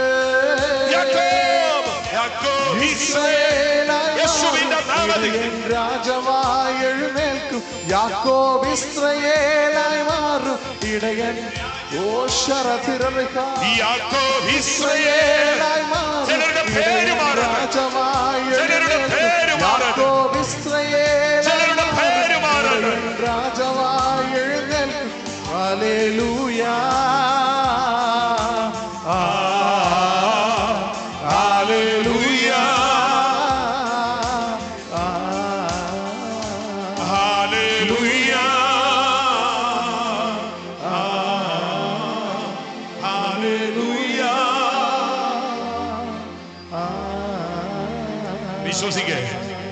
വിശ്വസിക്കുക. ആരോ പറഞ്ഞു നിന്റെ ജീവകാലം മുഴുവൻ നീ യാക്കോബാകുമെന്ന്. പക്ഷെ മഹത്വം ചലിക്കാൻ തുടങ്ങുമ്പോൾ യാക്കോബേ, കർത്താവ് നിന്നെ ഇസ്രായേലാക്കും. കർത്താവ് നിന്നെ ഇസ്രായേലാക്കും. ഈ രാത്രി ചിലരെ നോക്കി ഞാൻ ആത്മാവിൽ ദൂതായിട്ട് പറയാം. ചിലരുടെ പേരിനെ ദൈവം മാറ്റുവാൻ തുടങ്ങുന്നു. ചിലരുടെ പേരിനെ ദൈവം മാറ്റുവാൻ തുടങ്ങുന്നു. നിന്റെ പേരിന് യാക്കോബ് എന്നല്ല, നിന്റെ പേര് ഇസ്രായേൽ. ഉച്ചത്തിൽ പ്രാർത്ഥിക്കേ, ഉച്ചത്തിൽ പ്രാർത്ഥിക്കേ, ഉച്ചത്തിൽ പ്രാർത്ഥിക്കേ, ഉച്ചത്തിൽ പ്രാർത്ഥിക്കേ, ഉച്ചത്തിൽ പ്രാർത്ഥിക്കേ. Thank you, Jesus. നീണ്ട കാലഘട്ടങ്ങൾ വ്യക്തിപരമായി അനുഭവിച്ച മുറിവുകൾ, നീണ്ട കാലഘട്ടങ്ങൾ വ്യക്തിപരമായി സഹിച്ച ചില പ്രതിസന്ധികൾ, കർത്താവിനോട് പറ, എന്നെ ഒന്ന് മാറ്റണം, എന്നെ ഒന്ന് മാറ്റണം. കുഞ്ഞെ ഉറപ്പ മഹത്വം ചലിച്ചാൽ നിന്റെ സ്ഥിതി മാറും. മഹത്വം ചലിച്ചാൽ നിന്റെ സ്ഥിതി മാറും. ഞാനത് അനുഭവിച്ചതാ. ഇവിടെ നിൽക്കുന്ന പലരും അത് അനുഭവിച്ചത് കൊണ്ട് ഇപ്പോഴത്തെ സ്ഥിതിയിൽ ഇവിടെ നിൽക്കുന്നത്. ആമേൻ. അത്തിക്കയങ്കാരൻ ടിജോ പാസ്റ്റർ അത് അനുഭവിച്ചത് കൊണ്ട് ഇവിടെ നിൽക്കുന്നത്. ആമേൻ. ആത്മാവിൽ കർത്താവിനോട് പറയാം, മഹത്വം കൊണ്ട് നിറയ്ക്ക. ഇവിടെ നീ മഹത്വം അനുഭവിക്കുമ്പോൾ ഇതാണ് മാറ്റമെങ്കിൽ വരുവാനുള്ള മഹത്വത്തിന്റെ സാധ്യത എന്താണ്? കർത്താവിനോട് പറഞ്ഞ, കർത്താവേ, ആ മഹത്വം എന്ന ലക്ഷ്യത്തിൽ നിന്ന് ഞാൻ പിന്തിരിയത്തില്ല. മഹത്വം എന്ന ലക്ഷ്യത്തിൽ നിന്ന് ഞാൻ ഒരിക്കലും പുറകോട്ട് പോകത്തില്ല. അവിടുന്ന് എന്നെ അനുഗ്രഹിക്കണം. എത്ര പേർ പ്രാർത്ഥിക്കും? കയറ് മുന്നോട്ട് കയറി വന്നാട്ടോ. ഒരുമിച്ച് ചേർന്ന് നമുക്ക് പാടാം. എല്ലാവരും കൂടെ ചേർന്ന് ഒരു ആരാധനയും കൂടെ വേണം ഇവിടുന്ന് പിരിഞ്ഞു പോകാം. ഹല്ലേലൂയ. ദൈവ മഹത്വം നമ്മുടെ നടുവിൽ ചലിക്കട്ടെ. എല്ലാവരും കൂടെ ചേർന്ന് ശക്തിയോട് ഹല്ലേലൂയ, ഹല്ലേലൂയ. പ്രിയരെ, മഹത്വം വരുമ്പോ ഒരു പ്രകാശം സംഭവിക്കുമെന്ന് മാത്രമല്ല. ഒരു മിനിറ്റ് കൊണ്ട് ഞാൻ അതിന്റെ കൺക്ലൂഷൻ പറയാം. 1 യോഹന്നാന്റെ ലേഖനം 3-ാം അധ്യായം 2-ാമത്തെ വാക്യം. പ്രിയമുള്ളവരെ, നാം ഇപ്പോൾ ദൈവമക്കളാകും. നാം ഇന്നതാകുമെന്ന് ഇതുവരെ പ്രത്യക്ഷമായിട്ടില്ല. അവൻ പ്രത്യക്ഷനാകുമ്പോൾ നാം അവനെ താനിരിക്കുന്നത് പോലെ തന്നെ കാണുന്നതാകൊണ്ട് നാം അവനോട് സദൃശന്മാർ ആകും. മഹത്വം നമ്മുടെ മേൽ അർത്ഥപൂർണതയിൽ വെളിപ്പെടുമ്പോൾ നമ്മൾ പ്രകാശമുള്ളവരായി മാറുമെന്നല്ല, അതതിനകത്ത് സംഭവിക്കുന്നു. നമ്മൾ അവനോട് സദൃശ്യന്മാരാണ്. ഈ ഒരു വാക്യം മാത്രമല്ല, 2 കൊരിന്ത്യർ 3:18 തേജസ്സിന്റെ മേൽ തേജസ് പ്രാപിച്ച് അതേ പ്രതിമയായി രൂപാന്തരപ്പെടും. അതാണ് ശരിക്കും ഗ്ലോറി എന്ന് പറയുന്നത്. തീർന്നില്ല. 1 കൊരിന്ത്യർ 15:47-48 മണ്ണുകൊണ്ടുള്ളവനെ പോലെ മണ്ണുകൊണ്ടുള്ളവരും, സ്വർഗീയനെ പോലെ സ്വർഗീയന്മാരുമാകും. ഈ മോനെ കണ്ടിട്ട് മോനെ നിന്റെ ഡാഡി ആരാന്ന് ചോദിക്കേണ്ട കാര്യമില്ല. അവനെ കണ്ടാലേ അറിയാം ടിജോ പാസ്റ്റർ മോനാണ്. മണ്ണുകൊണ്ടുള്ളവന്റെ പ്രതിമ.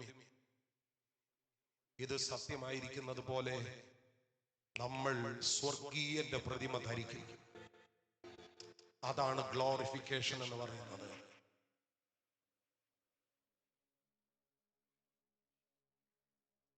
അല്ലാതെ മരണത്തിനപ്പുറത്തൊരു വെളിച്ചം കിട്ടുമെന്ന് മാത്രമല്ല, നമ്മുടെ കർത്താവിനെ പോലെ നമ്മളാകും. ഈ വെളിച്ചം കിട്ടുന്നവൻ എങ്ങനെ കർത്താവിനെ പിരിയാൻ പറ്റുന്നേ?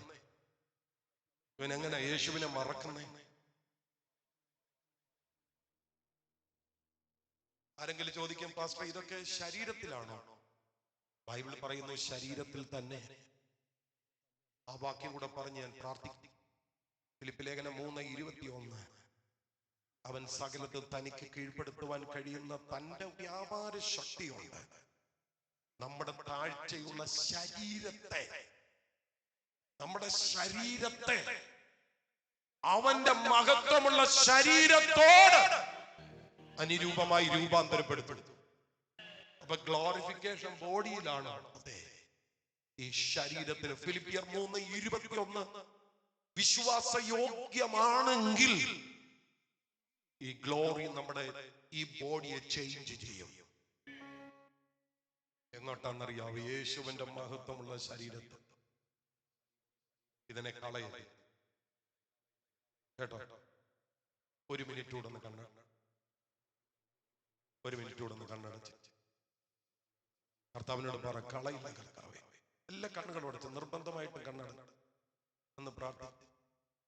കർത്താവേ, ഞാൻ ഈ മഹത്വത്തെ കളയത്തില്ല. പ്രാർത്ഥിച്ച് നിർബന്ധമായിട്ട് ഇവിടെ ഇരിക്കുന്ന എല്ലാവരും നിർബന്ധമായിട്ട് കണ്ണടച്ച് കർത്താവിനോട് പറ, ഞാൻ ഈ മഹത്വത്തെ കളയില്ല. നമുക്കൊരുമിച്ച് പ്രാർത്ഥിക്കാം. ബഥേൽ കേരള ചർച്ചിന്റെ 1-ാം ദിവസത്തെ കൺവെൻഷൻ സമാപിക്കുമ്പോൾ സ്വർഗം സന്തോഷിക്കുന്ന രാത്രിയാണ്. കാരണം ഇവിടെ നിൽക്കുന്ന പ്രിയപ്പെട്ടവർ ആത്മാവിൽ പറയുക, കർത്താവേ, ഞാൻ ഈ മഹത്വത്തെ കളയത്തില്ല. പൗലോസ് അതുകൊണ്ടാണ് പറയുന്നത്, നമ്മുടെ കർത്താവായ യേശുവിന്റെ മഹത്വം പ്രാപിപ്പാനാണ് നമ്മളെ വിളിച്ചേക്കുന്നത്.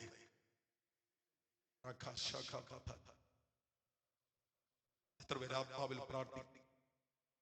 ഒരു നാളിലും കളയില്ല, ഒരു നാളിലും കളയില്ല. ഒരിക്കൽ കൂടി ആ 2 കരങ്ങളും ഒന്ന് ഉയർത്തിപ്പിടിച്ച് നിങ്ങളുടെ ആധരത്തിൽ നിന്ന് ശബ്ദം കർത്താവിന്റെ കാതുകളിലേക്ക് എത്തത്തക്ക വിധത്തിൽ ഒന്ന് പ്രാർത്ഥിക്കും. എല്ലാവരും ഒന്ന് പ്രാർത്ഥിച്ചേ. അപ്പാ, ഈ മഹത്വത്തെ ഞാൻ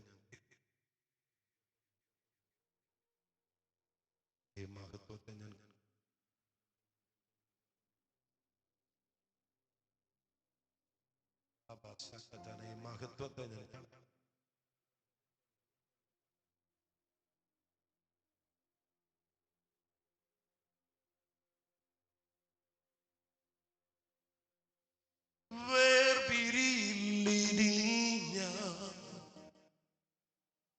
എന്തു ക്ലേശങ്ങൾ വന്നിടിലും ഓരോ നിമിഷമതും തിരുമാർവതിൽ ചാരിയിടും ഞാൻ. വേർപിരിയില്ലിനി ഞാൻ എന്തു ക്ലേശങ്ങൾ വന്നിടിലും ഓരോ നിമിഷമതും തിരുമാർവതിൽ ചാരിയിടും ഞാൻ. അപ്പാ, ഇത് ഞങ്ങളുടെ വാക്കാണ്, ഇത് ഞങ്ങളുടെ തീരുമാനമാണ്, ഇത് ഞങ്ങളുടെ സമർപ്പണമാണ്. അങ്ങേ വിട്ട് ഒരു നാളിലും പോകാതിരിക്കാനുള്ള കൃപ അങ്ങ് ഞങ്ങളുടെ മേൽ പകരണമേ. പിതാവേ, ഇപ്പോൾ ഈ ജനത്തിന് വേണ്ടി ഞാൻ പ്രാർത്ഥിക്കുന്നു.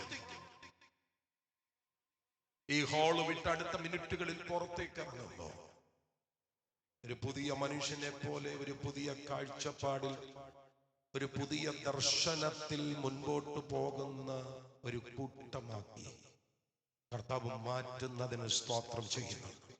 ഈ വചനം ചിലരുടെ ഉറക്കറകളിൽ സംസാരിക്കുന്നതിന് ഞങ്ങൾ സ്തോത്രം ചെയ്യുന്ന കർത്താവ്. ഭയങ്കര ചലനങ്ങളുടെ അകത്ത് ഈ ജനത്തെ നിർത്തുന്നതിന് ഞാൻ സ്തോത്രം ചെയ്യുന്നു. മണ്ണെ പ്രതിമാണിക്യം വെടിയാതിരിക്കാനുള്ള ആത്മശക്തി നൽകിയാണ്. ജനം അനുഗ്രഹിക്കപ്പെടും യേശുവിൻ നാമത്തിൽ തന്നെ. ആ കരങ്ങൾ ഉയർത്തിപ്പിടിച്ച് ശക്തിയോടെ ഹല്ലേലൂയ പറഞ്ഞാണ്. ഒരിക്കൽ കൂടെ ശബ്ദമുയർത്തി എല്ലാവരും കൂടെ ചേർന്ന് ഹല്ലേലൂയ പ്രാർത്ഥനയോടെ ഇരുന്നാട്ടെ. Thank you.